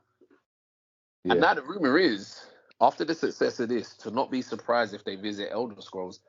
And if they do that, then He already came out and said no. Well, he won't do it. Yeah, Doesn't you mean say someone else Microsoft won't. own it now, innit? But Todd Howard was like, no, the Elder Scrolls is not happening. Yeah, we'll see. We'll see, yeah. Yeah, we'll see, mate. Because if this is gonna keep catching fire the way it is, they'll. Wouldn't Elder Scrolls have too much similarity to Game of Thrones? That's what I was thinking. just about to say. I was Not thinking, necessarily. like, No, not necessarily. Not like that. dragons, Not like how you. dragons are a main thing in Elder Scrolls, and so the same in the Game of the House of Dragons. Isn't it? House of And Dragons, also yeah. remember this: it's not just that. You got the different. You got the werewolves, the vampires. The Yeah, you spells, have that, 100%. loads of You stuff do going have that. on. You do have that. Yeah. And Yeah, you do factions have and stuff. So yeah, it's not. It's nah. Yeah, it's not as cut and dry, but I understand what you're saying. Still, Yeah. yeah. There's put it this way. There's a way to make that possible. Mm. Yeah. Be good to see. Good to see it. Speaking of dragons, Hey, that's goes into Segue. it's a segue What a into segue. Sean's random. Yeah, one of my randoms was about Dragon's Dogma 2. So before I go into it, this. has anyone else played it? Has anyone else touched on No, I Dragon's haven't Dogma? played it. It was one of my most I've not been anticipated playing games one. as Not well. the new one though. It's one of my, but I haven't played it. Okay. No. So obviously I didn't play Dragon's Dogma 1. I went straight into Dragon's Dogma 2. But Dragon's Dogma 1 was a game that I highly anticipated. It just happened to come out at a bad time. It came out I think it was a few days after Diablo 3. And obviously Diablo 3 had completely caught me. It was a game that I was looking forward to for a very long time. So I was completely, enamored with that. So didn't even get to Dragon's Dogma. So obviously seeing number 2, much bigger graphics upgrade, all of that, and it looking great. Finally got that game, and dove straight in. And I think how I'll break it down straight away is that if you've ever wanted a game that was Lord of the Rings 2 Towers, that gives you that whole feel, Dragon's Dogma 2 is it. You have the feel, the medieval feel that it has, the way things work in that game, it does make you feel like the way all the classes work. Like I heard, someone say this, and I'll repeat it, that all the classes feel fully fleshed out. Like I've never seen a single player game where they fully fleshed out all the classes. So an archer feels like an archer. He's not just shooting arrows, but he will jump off someone's chest. He'll kick off their chest, jump back, shoot an arrow. Like the way all the classes behave, they're just so fully fleshed out that you actually feel like you are playing that class. And then on top of that, they have enough depth where you can customize how the abilities that class has. So you can play different types of builds with that class. So they've really fleshed out. So straight away, I'd say that the combat gameplay of Dragon's Dogma 2 is just a straight up 10. You just don't get stuff like that these days. Like it is just unmatched in many games I've played. It's just so unmatched. With scaling dragons, you're climbing on the back of a dragon or a griffin, and you're stabbing them in the head, and then the monster will try to shift and try to throw you off its back and stuff like that. And yet the way that they're doing things, the environment, it interacts with the environment. So if the monster's trying to move and it runs into a tree, or it does this, it reacts correctly as if it's hit a tree or it's hit a wall. And that's what's really amazing about it. And it does have that such dynamic systems going on that you could be in the middle of a fight with an ogre and a griffin comes flying down, and it's looking, it's trying to go after some ox or something. And because it's landed there and it's seen that you're there fighting an ogre, it decides, all right, I'm gonna get involved in this scrap. And then suddenly you're fighting 2 beasts, and it's just it can just get crazy. So that is the good stuff about Dragon's Dogma 2. The bad stuff. So I say the combat gameplay is a 10. The story is like a 3 or 4. The story is abysmal. The story is abysmal. What? Like, Wait. yeah. Sean, Oh Sean. my Combat god. 10 Wait a minute. Sean, to story just, 3. Sean. I Sean. will tell you right now. What? Just- Okay. You see, Yeah. but you know what? What? Okay, I'm gonna let you go on what you're saying. Yeah. With Dragon's Dogma, but I just want to touch on what you said about, with all the interactions with the beast coming and all that and stuff Yeah. like that. Do you know what kind of made me think about it? I played a game called Monster Hunter, Yeah. and Yeah. I'm Monster Hunter Yes. all these mechanics in it, Yeah. right? And So this is what I'm saying. I'll put it simply for you. The Okay, guys who go on. made Monster Hunter, Yeah. the team behind Monster Hunter are the guys who did Dragon's Dogma. I thought so because it's just so That's- similar. Everything they put in it that was new Yeah. was in most Monster Hunter. You know what I'm trying to say? Yeah. So yeah, but go on. Sorry, man. Yeah. So it's all so that's why they play so similarly. But obviously, where Monster Hunter has a focus on you're fighting, you're hunting this one you're monster. hunting. You're not. You're going off this one guy. This is an open world where you're going about the place and things are just happening randomly. It's just like it's so wild. And it just gives you do get that Lord of the Rings. It You're looks a part of the immersive. fellowship. It's very immersive. Like even the cities, the towns, stuff that look really like fleshed out. Yeah, and that's why the shocking part is that the story's so bad. Like it's so no, man. Because I had a feeling. Because no one's talking about the story. Nobody's talking about the story.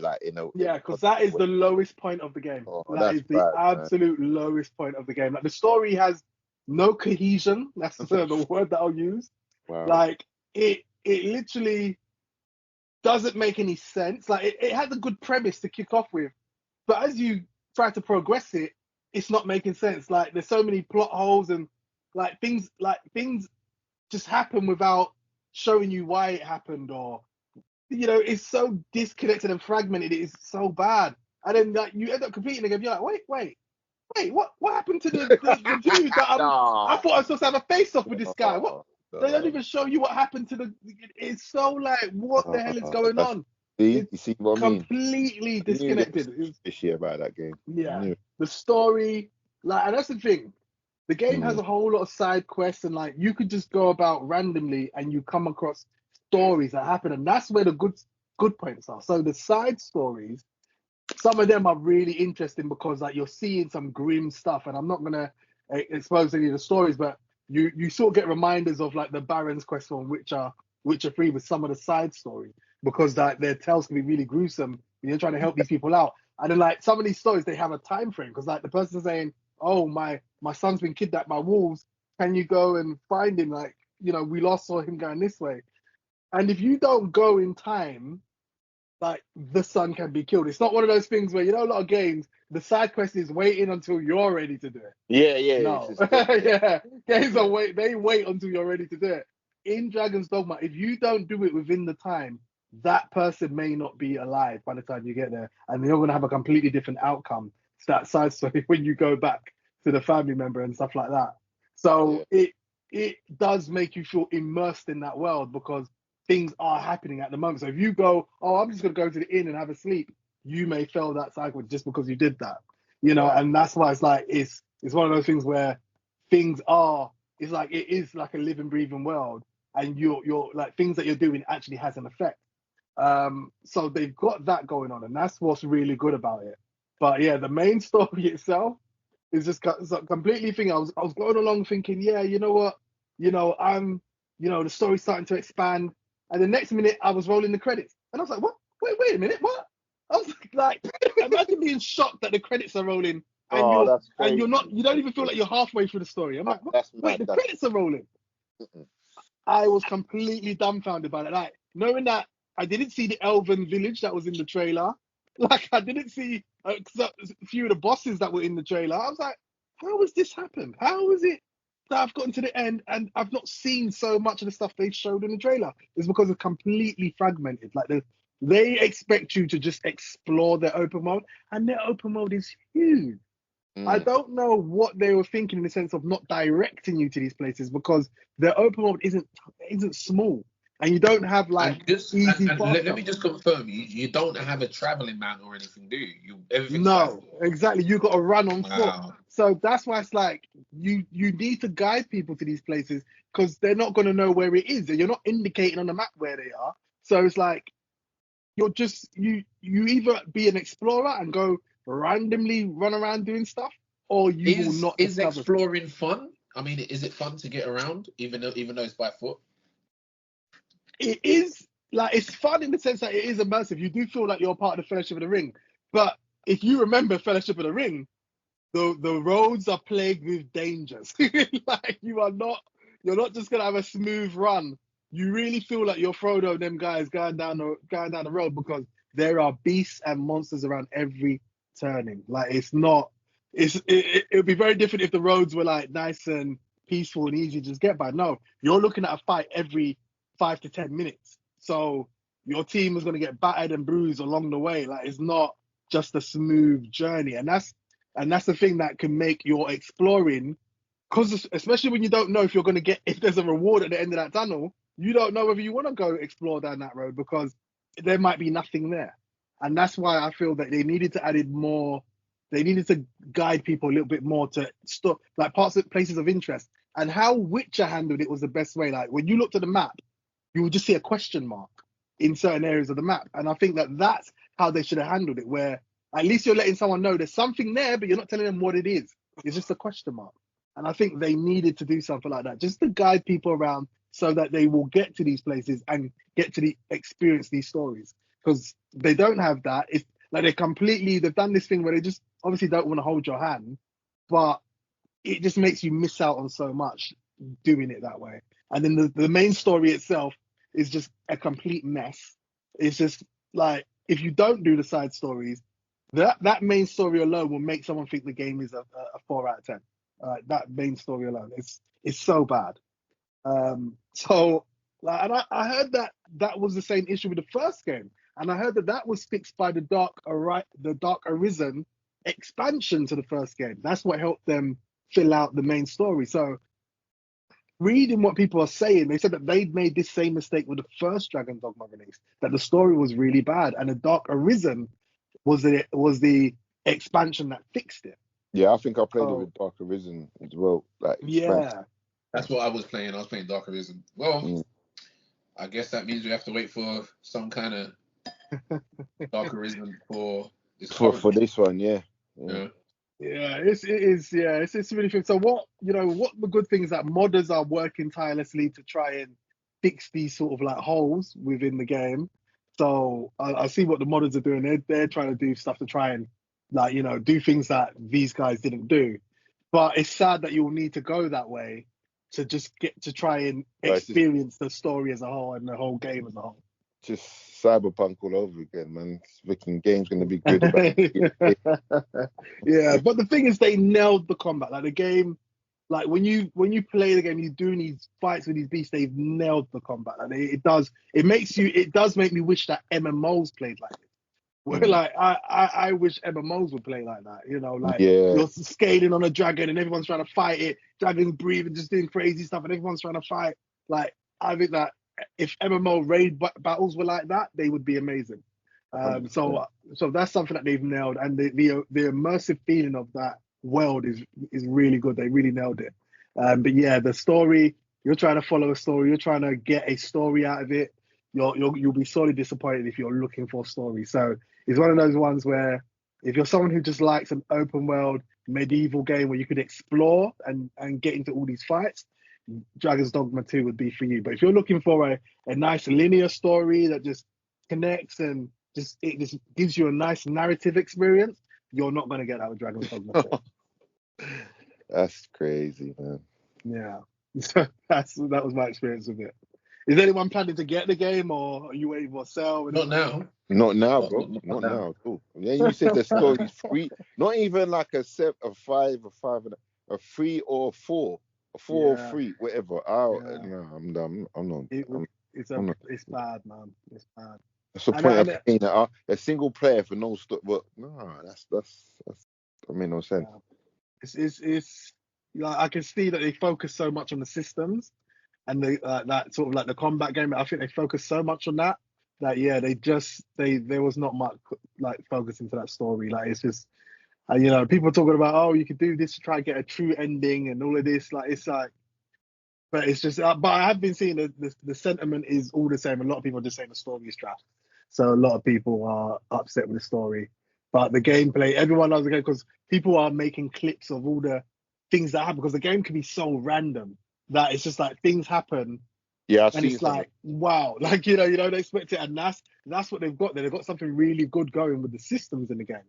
That you know things can happen and you're going to experience something that someone else might not experience, and that's what's really good about it. But for the story, oh nah, it's that is not how you do What class storytelling did you at all. play? What class did you play in the end? So initially I started as a maid, because A obviously maid?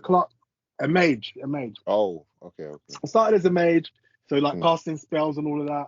Yeah, But it's because the class I wanted to play isn't one of the main classes that you start off with. So yeah. There's you hidden know, you vocations as well. yeah, so there's hidden classes and it's like stuff you have to unlock later on. So I started off with a mage and doing, you know, spell casting. I had my main pawn be my like tank. So he was a fighter, he had a shield, a sword, so he'd be the tank, and I'd just be standing in the back casting spells. And that, you know, this is why I say the game feels you feel like an actual mage. Like you're Mm. winding up casting your spells, and like you're and like when the spells hit, they feel explosive and huge. Like you look like you're gonna take out a mountain when you're Mm. like casting lightning bolts and stuff like that.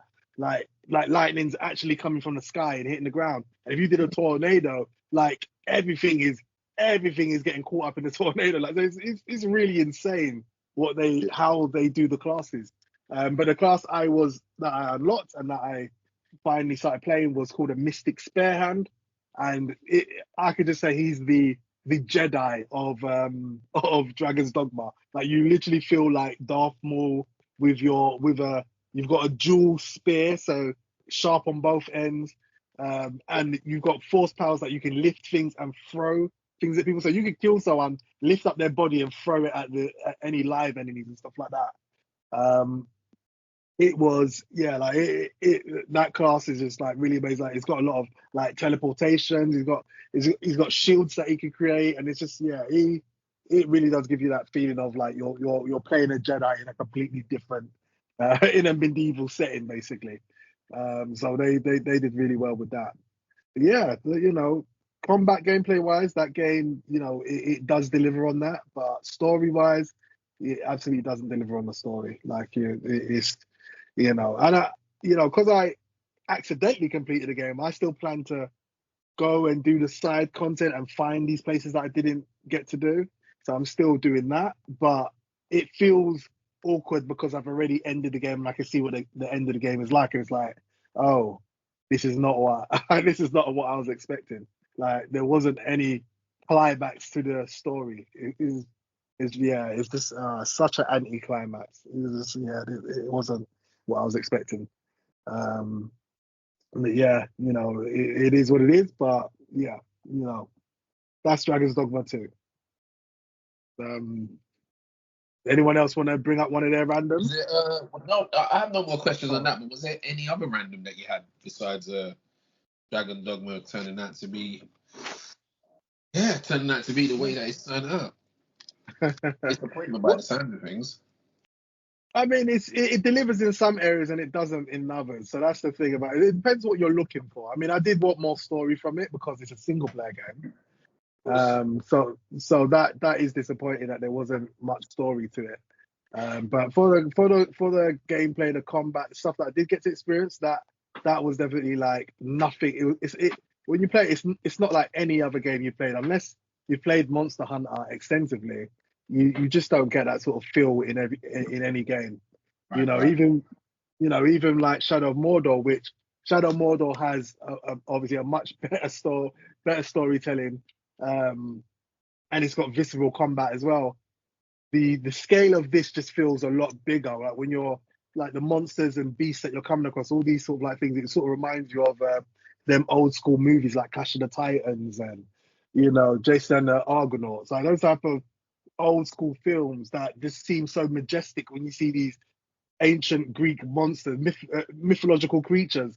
That's what Dragon's Den was about. You're seeing these mythological creatures like really come to life, and they are like, you know, they're real threatening, and they like what they do, the things that they do is quite crazy. You know, you got a Yeti trying to drop kick you. You just don't get stuff like that in other games. So it is really wild. So for those experiences, it really is good.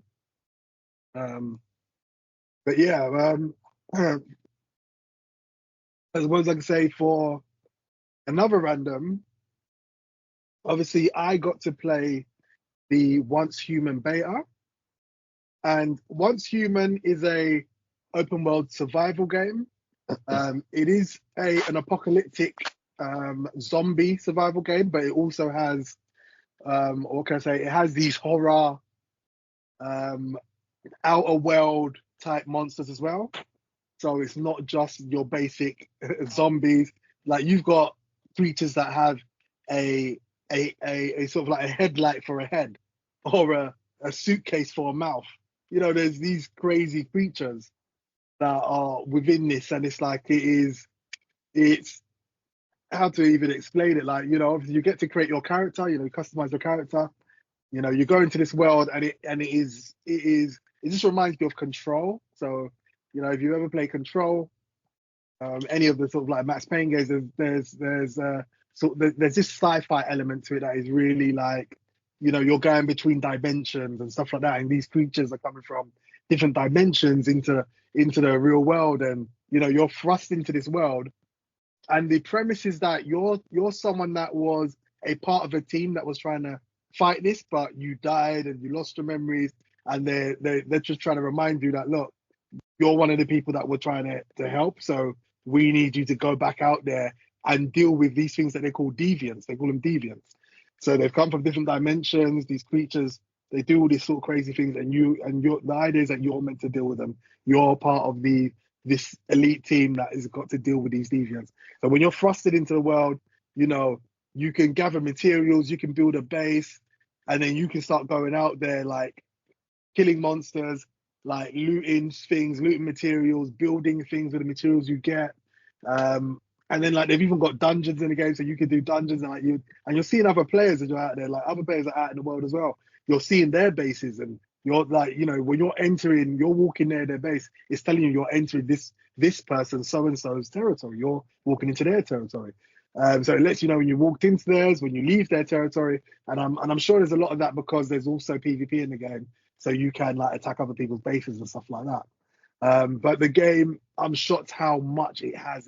This game's got systems upon systems, so it just completely shocked me. Like you don't just have a skill tree for, you know, you've got a skill tree for the crafting that you can do, like for your base, for vehicles, for weaponry, but you also have a skill tree for special abilities that you can have as well, because you can do quite a few things with like weapons that you have, and like there are some sort of like the deviants give you some sort of powers that you can use as well, and you can control certain deviants and use them as sort of like pets or like minions.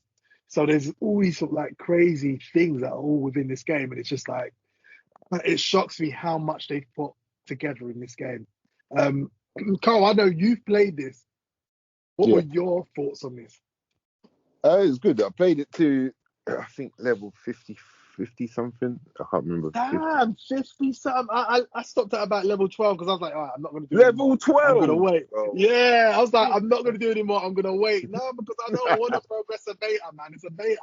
No. I played it to quite extensively, man. Damn, 53. You must know a lot more than I do. Yeah. No. It's pretty much what you said, to be honest with you. Like, it's kind of like the system in terms of the dungeons. The dungeons unlock the next set of levels of gear and stuff that you can make. So you have to kill the certain boss, and after that you get like a currency to make to further your character in terms of his development, in terms of what weapons he can make. You know, like when you see this, like the rare weapons, the legendary weapons, and all that, the armor and stuff. So as you progress, you kind of your character progress is with it. But it's like one of those games where it's all right, but I think you got to play it with people. You know what I'm saying? To enjoy it properly. You know? Yeah, I think you definitely want to like set up. Yeah. I think they call them hives, which are Yeah, guilds you need to set in the up a game. hive to make it like. Yeah. But yeah, Yeah. it's all right. But I don't know, man. I don't know. I think when you get further on, it started to get a lot less to do, if that makes sense, because things start getting a bit easier to kill and stuff. But yeah, initially the game was really fun, man. But yeah, I played the beta. Yeah, so yeah. Did you play PvP server or PvE server? There's a PvP, but the PvP is really, it's like zones. So there's a zone that you can fight over, and if you claim that zone, then you get the resources to your hive. So the actual raidings part of it is not really, you can't really raid someone's base. Does that make sense? It's more to fight off the because you got this butterfly that you got to keep happy in the in your house, and you do things to keep it happy, and when you activate it makes like creatures come to your place and try to like destroy your place, and so you have to have defenses to stop that from happening and stuff like that. So but yeah, it's okay, man, but I can't see a longevity for me in that game, at the moment. But yeah, maybe just I don't know. Do you plan to play at launch or? Depends. It depends what they change in terms of the end game, right? For me. But did you try this new beta or you skip this one? No. I already played it to like to it again. You know what I mean? I kind of played what I needed to play, But yeah. I'll see, man. I'll see what they do. I'll see what they add to it. Yeah. Yeah, it's okay. That's fair, dude. I That's think fair, dude. Okay, that's my randoms. That's interesting. Terrence, I guess we've had Carl, we've had Sean. I just want to touch on one more random. Sure. Go for it. It's random time. Okay, so yeah, let me touch on this random. It's quite a big random for me because I'm a big Destiny 2 fan. Right. I'll chime in on this. Let's go. Yeah, so the final shape has been revealed, a new class, and it's called the Prismatic class. So anybody familiar with Destiny, there's classes that is Solar, Arc, Strand, and what's the other one? I forgot. I suppose we say it's the first subclass that can wield both light and dark. What I'm saying, what I was trying to explain, so people didn't know. Yeah. It's the first subclass that can wield two subclasses dual, so basically at the same time. Yeah. But what it is that rather than have like an ultimate, like one bar, you have two bars, and each subclass you meet when they both meet in the middle. They've actually put a new animation for each class that basically when it happens is like like you powered up, right? So it's like a transcendent. Yeah, you transcendent. So you transcend into the Prismatic class where you can use the two together, which is like a really big thing. So looking forward to that. I suppose to explain for someone because I know Raf has played Destiny a bit, but Raf, subclasses. Imagine you can pick abilities from any of the subclasses and combine them all together in one. Effectively making a whole No. You can two subclasses, not all of them. So two. Yeah, because two there's at a three time. subclasses, isn't it? It's three per class, if I'm right. You get three subclasses per class. Am I right or wrong here? There's Solar, Arc, and there's quite a lot now. Yeah, Strand. Okay, so the last time I was there was three, but yeah, you're right. There's probably mostly like 4 or 5 now. Yeah, so you can pick two and mix and match the powers between those two subclasses to basically make your own. So what happens to the people who can't do that, or will everyone be able to do that? Well, I mean, got a subclass, but I think, do you know what, Sean? I think it's not as wide as that. I think they said the Hunter has fire and what's the flipping class, man? Jesus Christ, it's got out of my head, man. The ice one, the new one. What's it called? Yeah, that was in the last expansion. I forgot what that was I called. What Yeah, was it called, man? It's gone out of my forgot head. what that was called. Yeah. Anyway, the ice class, yeah, and then Mm. the Titan has strand and fire, and the Warlock has the ice class again and void. So I think they're gonna make it like you can provide it, but I'm not sure. I'm not 100%. But what I saw, No, I heard that they were showing that little preview, but they were yeah, showing but that little preview, but they yeah, were showing that there's more to come. Like you're gonna be able to yeah, because like you know mix what, and you match might be more. right, because when I saw the Yeah. hunter, he actually used a strand Yeah. like grapple, and then he used the shot Yeah. the ice, and he used something else as well. So you may be right. Yeah, so they were saying that it's highly customizable. That they were Yeah, like, it's gonna break the game, and it is. It's yeah, like yeah, something yeah, we yeah. never. I never thought they'd do anything this risky. So this is major. Like But you know what? It all makes sense because it's basically it's the all end, did it? It's basically the end. it's all to do with the story because Destiny 3 got revealed in terms of what they're gonna do in Destiny 3. And Destiny Yeah. 3 will be classless. So you will not have a class. There's no Titan, no Hunter, no Warlock. Oh, So that's interesting. where it's gonna there. So that's where it's all basically. This is the penultimate. This is just like Oh yeah, the yeah. So penultimate that's how thing. it feels. It really is, Yeah, isn't it? this is the It's penultimate peak thing, end. and then bam, no class. You can choose whatever like do whatever. You haven't got no Titans, no Hunters. There's not gonna be no. Oh, I need a Titan to do this. Nothing. You gonna because what they were seeing that a lot of people were finding it hard to have the three classes because really to get the most out of the Destiny, you have to have three classes because all the armors are different and there's different exotics for different. But what it feels to me is they're doing this to concentrate because say for instance you bring out a class, right? You got to bring out a class for all three characters, right? So you might think, oh, that worked for the warlock, but oh shit, I've got to make a class for the hunter as well, and I've got to make a class for the knight. So one of the classes, one is going to suffer in some way, So I think what they're trying to do is they're going to try to make Destiny 3 like the More ultimate, open. an open experience where you just you can experiment and then and combine certain things together. Obviously, with this prismatic class, which will be a big Yeah, it's like thing, the first steps to it, isn't it? Yeah. first steps to it. See, so that's what I've. Yeah. Yeah. And then they revealed that you'll get a class armor piece that can take two abilities from different exotics. Yes, Which is also something they've never done before. So I'm like, there's gonna be a lot what of I like stuff. is they're taking risks. And it's like, that's what you want to see game developers do. Take risks with your game. It might fuck up, it might be unbalanced, but at least it will be fun because it's something different. And I think that is, I expected it to be another safe expansion. I was not expecting this. So they sold me on Final Shape. I was like, I was like, nah, they're always playing it safe, but this was a huge step. I was like, that is actually huge. Yeah, 100%. So it's Yeah. all good. But that was my Good. last round. I'm good. Okay, so I guess we can move on to Terrence. Any randoms you'd care to share at this point? I was gonna say I don't really have any randoms. It was just the games that I've been playing. Never failed to. Which I spoke about Corey and yes, brothers you and did. stuff.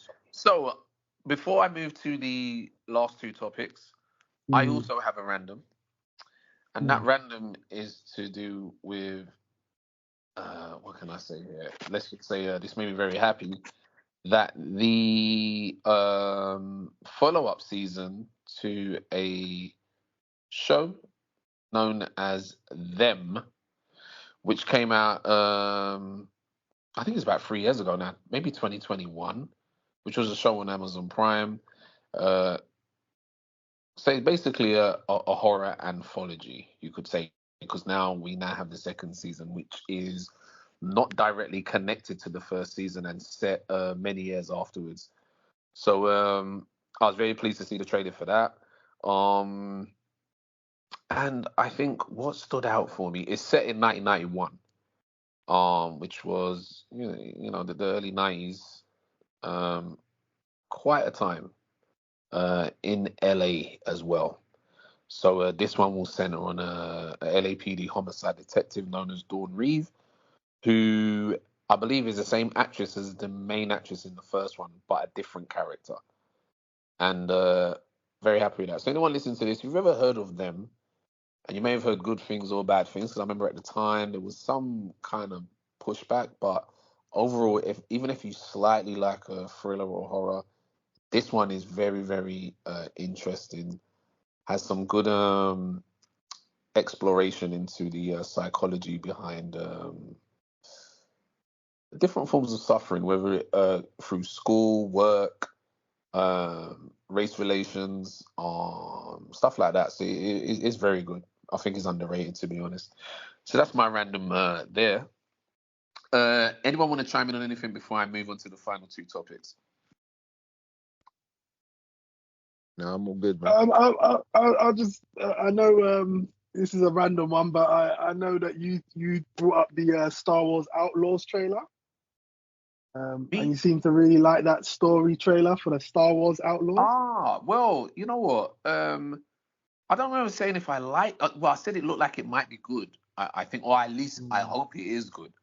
I think I may have been misinterpreting there. It's all cracker, So, right? no. So I saw it, and my Okay. feeling was, Yeah. I hope it's good, and I hope that it connects to the other one. But remember what I said to you earlier. You see now. Remember what I said with watching Dune, and it sort of switched on a button that I've never even noticed before with the whole smuggler thing. So I have a feeling because that game was showing the smuggler side, Han Solo stuff, it could be off the back of that. So it could have been off the back of that. But like I said, I hope it's good. I don't expect it to be. I mean, knowing where it's coming from as well now, I have zero. I don't really have much interest in it. I mean, it does look like they're doing a female Han Solo thing, but I've seen the trailer and I was like, it is just so bland. Like I'm like, these guys are taking no risks whatsoever. Like it is. I was really shocked at how bland it was. I was like, what is this? I was like the character. If you don't watch that trailer, the character's hair looks like it has its own life. It doesn't, like the character model does that. The hair and the character's face doesn't even sit well. Like so, it looks badly programmed in that way. And then like it is just so like I just keep saying the Disney effect is what I see there. Like it is so like we're trying to go for a large audience, but really they have no real target audience. It's like I think they do that a lot. They try to appeal to so many people that they will appeal to no one in the end. And I think that what comes out of that, I don't think it's going to be a good game. I think at best it will probably be a 7 out of 10 game, if that. But I can't see it doing well. I know there's some controversy being kicked up amongst I don't know, you could call it geek culture or gaming culture, whichever, about the aesthetic of the character, the lead character in the game. And I didn't go into it too much, but it would seem that there was some sort of outcry in that. Now, this is a topic for another show, by the way, but I'm going to say it anyway, that there is a concerted effort to make females characters in games somehow not as attractive as they used to look. Now, I didn't notice this because I'm not looking like that, but I saw quite a few videos pop up about this character having a jawline that could chip stone and her head looks like, and I was like, where is all this coming from? And in the same article, they were talking about how Microsoft had, I don't know what game or what company they went at and said, look, we need you to reduce the assets of certain female characters. They don't need to have such a like the cleavage. There we go. Yeah. So they didn't want it to seem like it's always been. So as you can see, Lara Croft has been made. And I don't know, guys. Wait. Now listen to this. Now this is, I don't even want to go off into this, but we had a conversation in the WhatsApp group about a particular individual who is, and I'll say this now, referred to as an Amazonian. Zendaya is referred to as an Amazonian, which shocked me. I don't know when an Amazonian became not looking like Wonder Woman, but I was just like, what's it? Is it? I started to think, is this where this is coming from? To look like you don't really have any assets as a female, and push that into, I don't know, the look of the current female within games. Because I think Aloy was brought up from Horizon, and I haven't played Horizon, but she looked like a normal, decent female to me. And probably, what do you mean by normal? But she just looked like how I'd expect a female to look. But then I started to, it drew my attention to the fact that Lara Croft has been completely and utterly changed. And I believe Stellar Blade, that's the game. Stellar Blade has the usual sort of look that you get from that region when it comes to females. They really over exaggerate and make you, really emphasize, I would say, a female's assets. But yeah, I saw something come up about the woman in this new Star Wars game not exactly looking like a woman, so to speak. And that was it. So other than that seemed to be the biggest outcry, that she doesn't look nice. And I think after that, was that the end of your random, Sean? Yeah. Yeah, and that's the end of my random. I don't think anyone else has any random, so we move on to the last two topics, which for some may seem controversial, but they will be addressed. And the first one will be Resident Evil 5 and IGN's decision to release a video stating that if it is remade, that the story should be changed to protect black people from racism. Now, to give you some background to Resident Evil 5, Resident Evil 5 came out, I think, in the late 2000s. So, can't remember exactly. No, actually, it could be mid 2000s, maybe 2005, around that kind of time. And it was set in Africa. Now, Resident Evil 4 was set in a village in Spain. Resident Evil 3, I'm pretty sure, was set in a European island somewhere. I'm not sure. But I'll get to where I'm going. Resident Evil 3 was Raccoon City. Then I'm talking about Code Veronica. So Raccoon City was a diverse city, but I don't think it's a real city. I think it's just within the game. I don't think a real Raccoon City exists. I could be wrong though. But the zombies in there were, excuse me? Set in America, basically. Set in America. Jeez, sorry. My goodness, man. I was trying to throw that on mute. Sorry for anyone's ears. Yeah, sorry, Terrence, what'd you say? Yeah, basically set in America. Yes, it's set in America. So as we know, America is full of probably every race possible. And there's no problem. But anyway, we find ourselves in the year 2005, and there was definitely you could say, an outcry. Not as big as these guys are going through it now, but it was an outcry of like, oh, they're shooting black people in this new Resident Evil 5. The thing is, it's set in Africa. And if there's a zombie outbreak in Tokyo, if there's a zombie outbreak in Ireland, if there's a zombie outbreak in any of those places, I would assume the zombies to look like the densest race that you have in that region. And there was a blowback at the time of, well, a white guy shooting black people in Africa. It's not it. Anyway, the game came out. Most people that I can remember weren't really that bothered at all, at all. Only industry type guys who are on platforms seem to have something to really say about it. But it came and it went. We're now in 2024. There's been no announcement of Resident Evil 5, but Resident Evil 4, the remake, was really successful. So the idea is that there will more than likely be a Resident Evil 5. And IGN decided that now's the time to get out there that it should be changed. So I say that to say this. I don't really know anyone. And if you didn't know, we're all black here. I don't know amongst us or anyone that is offended or bothered by Resident Evil 5 being set in Africa, shooting people that are black, the characters shooting people that are black. The same way I didn't really have a problem, or I didn't hear any Spanish people say, scream and shout about there being an issue shooting Spanish speaking Spaniards in Resident Evil 4. Now, the problem with this is that it's kind of unnecessary, but then also the loudest noise is coming from people who are not even members of the community that they seem to be bothered about. And I can only put that down to IGM must feel guilty about something. And I feel you must feel guilty. Otherwise, why is that even a thing to bring up when no one's even mentioning it, let alone the people that you're claiming you're trying to protect from racism? So that's my feeling on that.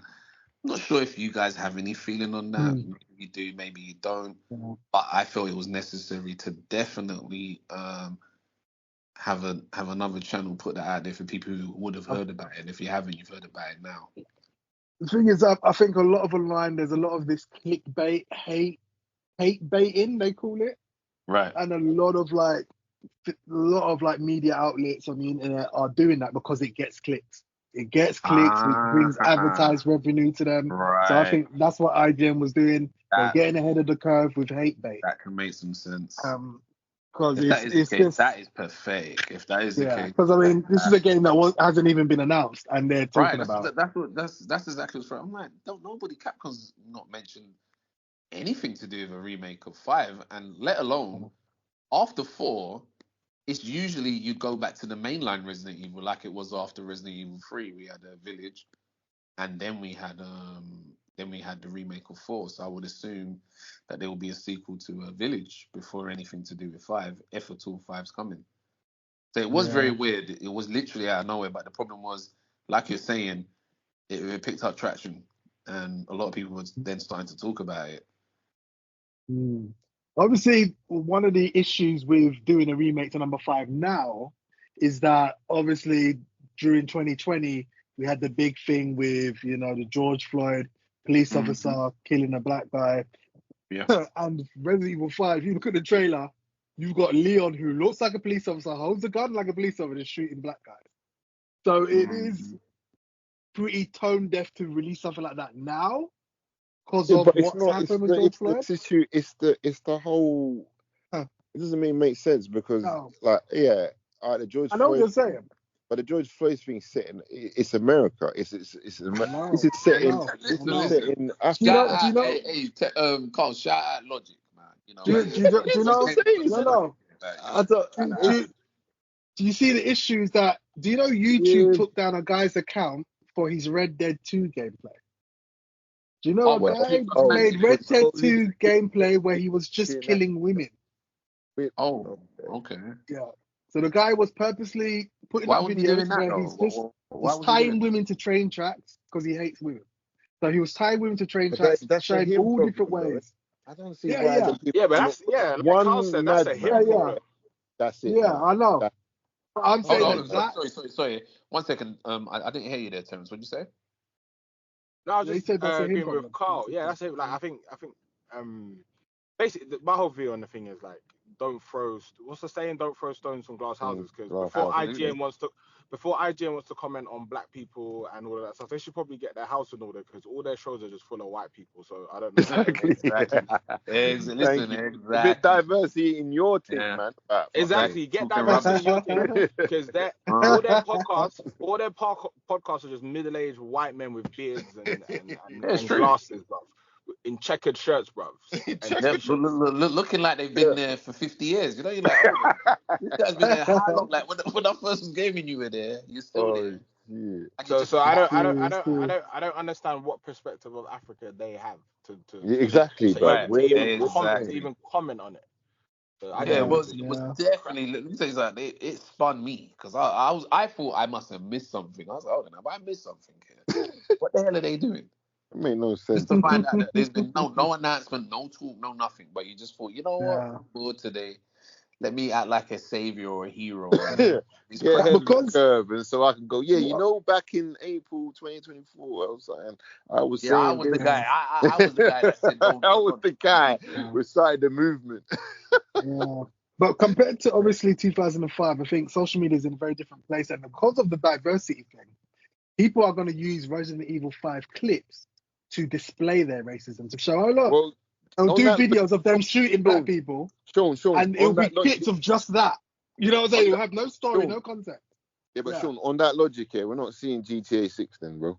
We're not seeing none of that, man. Because it's gonna be so toned down, or it's gonna be just like a different game. Listen, but I've been saying No, that. we're gonna see I've been saying GTA that. 6 because We're gonna GTA see it, 5 but didn't have it's that not problem. gonna be the GTA that we've that Remember, GTA ain't Yeah. set in I think Africa. GTA will be fine. Yeah, You GTA think is so? gonna be fine. Yeah, absolutely. Because I GTA don't know, 5 is man. fine. GTA will be fine. It's set. Oh. It's not set in Africa. Resident Evil But that's the set in thing. That's Africa. the thing. It makes more sense for the Yeah. Resident Evil because it's set in Africa, where there's black Exactly. people That's predominantly. the whole Why? point. I It's think we where Yeah, have but this is set. what I'm white saying. But zombies this is in what's gonna in a cause. village in Africa. That don't make no sense, bro. No, but Like, this is what I'm saying. This is what's gonna cause people doing clips that are going to be purposefully racist because the game allows that bro, display. that's So people I gonna think do. that's what's going to Yeah, happen now but because social media is Sorry, very sorry. different now That's to crazy. 2005. One But second. I'm sure that game's You just playable. brought up.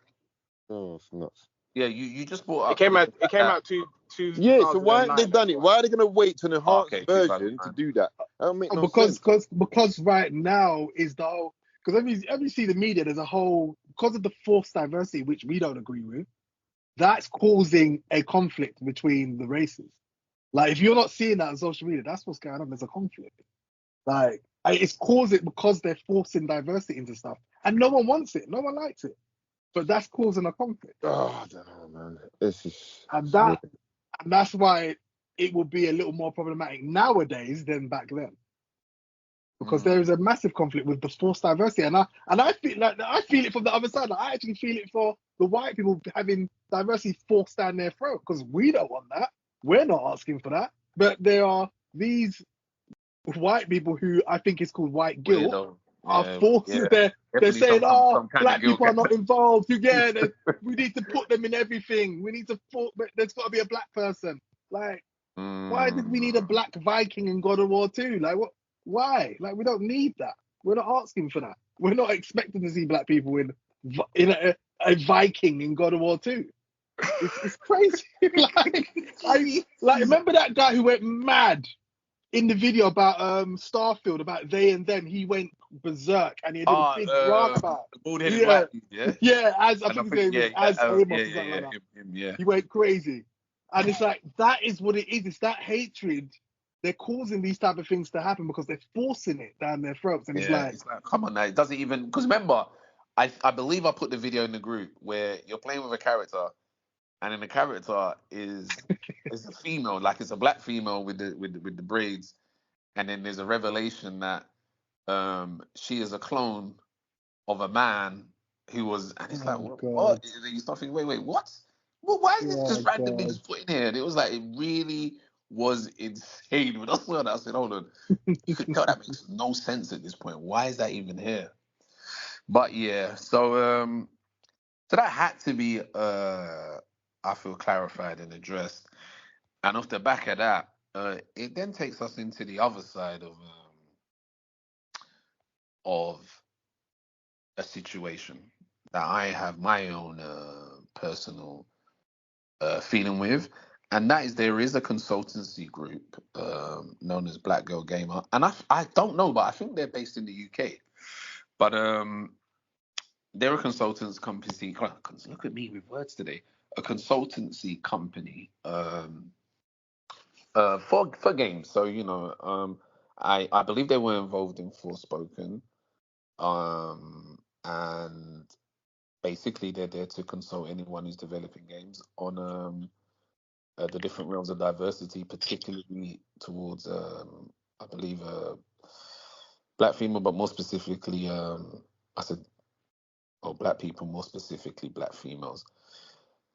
Now, a video came out from one of the members of this consultancy group, and she literally said that an environment had been created where only black females could work, and that they could feel safe and not have to be bothered or worried about what someone's going to say or be made to feel uncomfortable whilst working. Now, there was some uproar.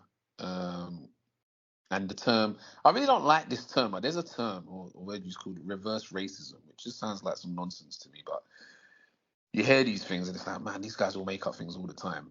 Anyway, there was some outcry towards this lady and her consultancy group. Now, usually with these diversity inclusion things, I can be quite, not too sure all the time. But what stuck out to me was when she said about the environment at work. So for people who don't know or have not heard what it can be like, and I'll take you back to, I believe it was 2020.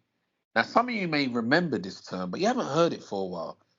Do any of you three remember the term BAME? BAME. Remember that?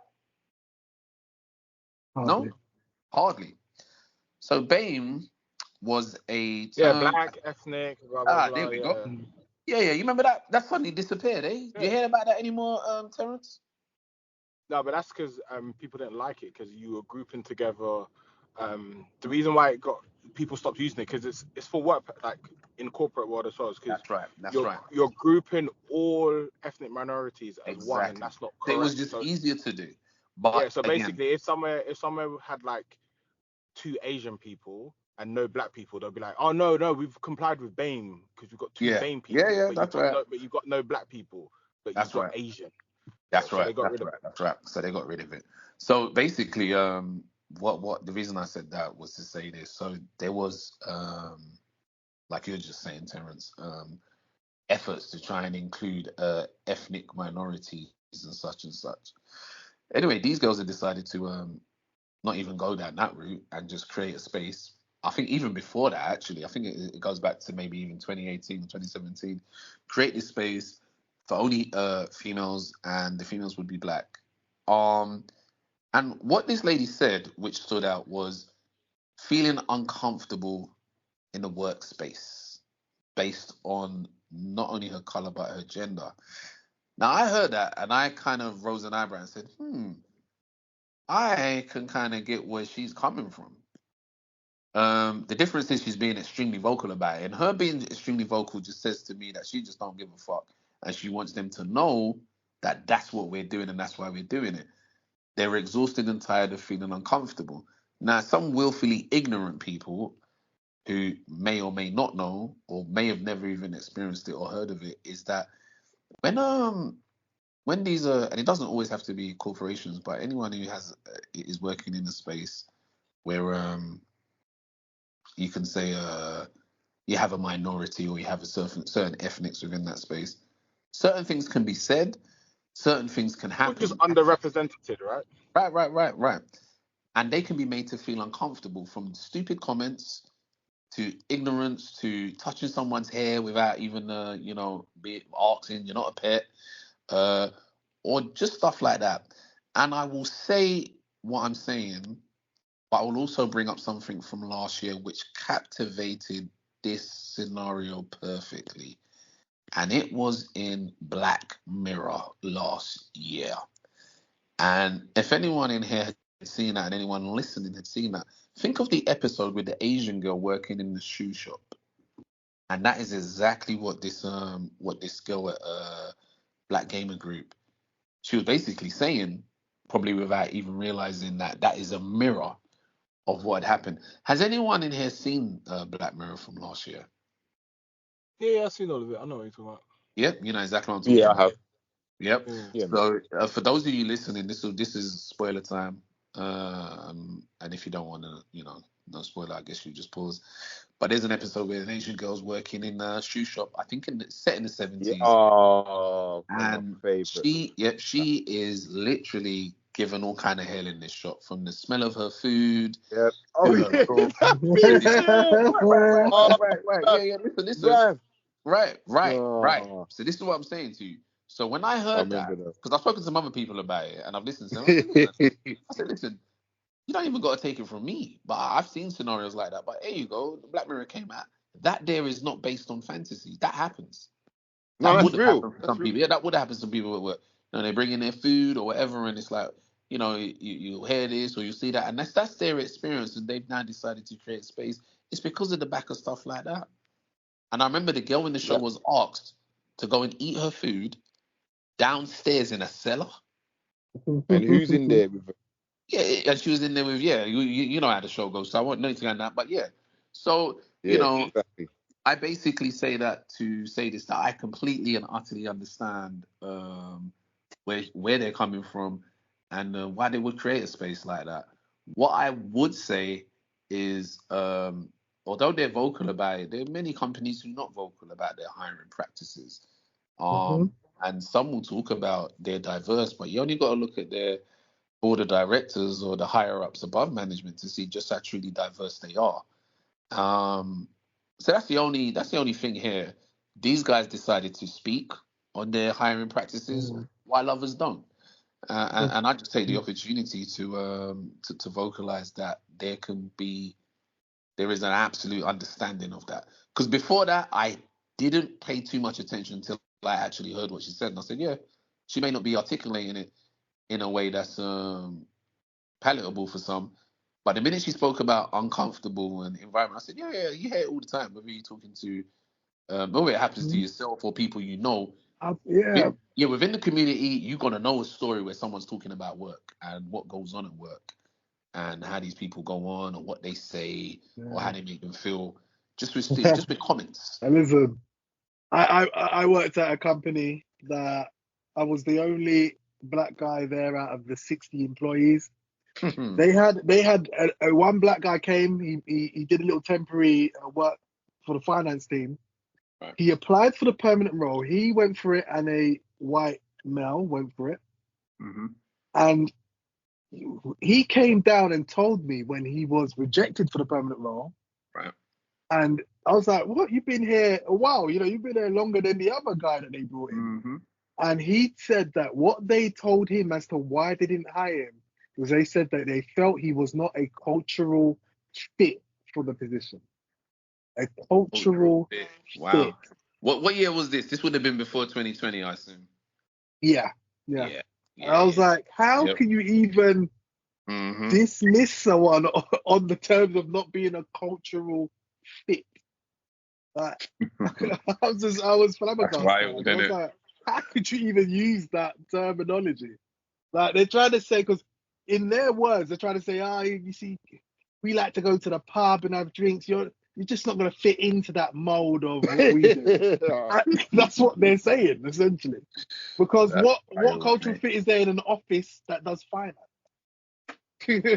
Like, your job is to do finance. What cultural fit do you need to do? You're not doing like a specific finance or a specific culture or anything like that. So it literally is, we just don't think you'll fit in with us who go to the pub and do this. So it's just, I was like, wow. Wow. Face don't fit, mate. That's the code. Mate. That's the code for that, isn't it? So Face. yeah, that's so like I said, I felt that was this is a platform that we have. And I see these things floating around so much on the internet in a minute. And what I will say, we all are very aware that there is definitely a drive for false diversity, box ticking and stuff like that. And it's definitely aggravating quite a lot of individuals. However, at the same time, I'm looking at it now and I'm like, well, you know what? In a way, it was fine when it was going just one or the other way. Me myself, I'm always for balance, but when it was going just the other way, people weren't crying, and now it's gone too much the other way, and now you have another set of people crying, and it's like, listen, it is what it is now. Um, and as we kind of always talk about, listen, if you don't really support it, don't watch it and don't buy it. It's just really just comes down to that, as opposed to crying and moaning, because you see it a lot. Like from when I saw the Xbox guys, grown men crying about Xbox games going to another platform, I was like, there's a lot of grown ass crybabies now, like really crying and whinging on a camera on the internet about things. Where it's like, hold on a minute, you really took your time to cry about this? So yeah, but with that being said, that draws us to the end now, I believe. Unless anyone else has anything to add or not.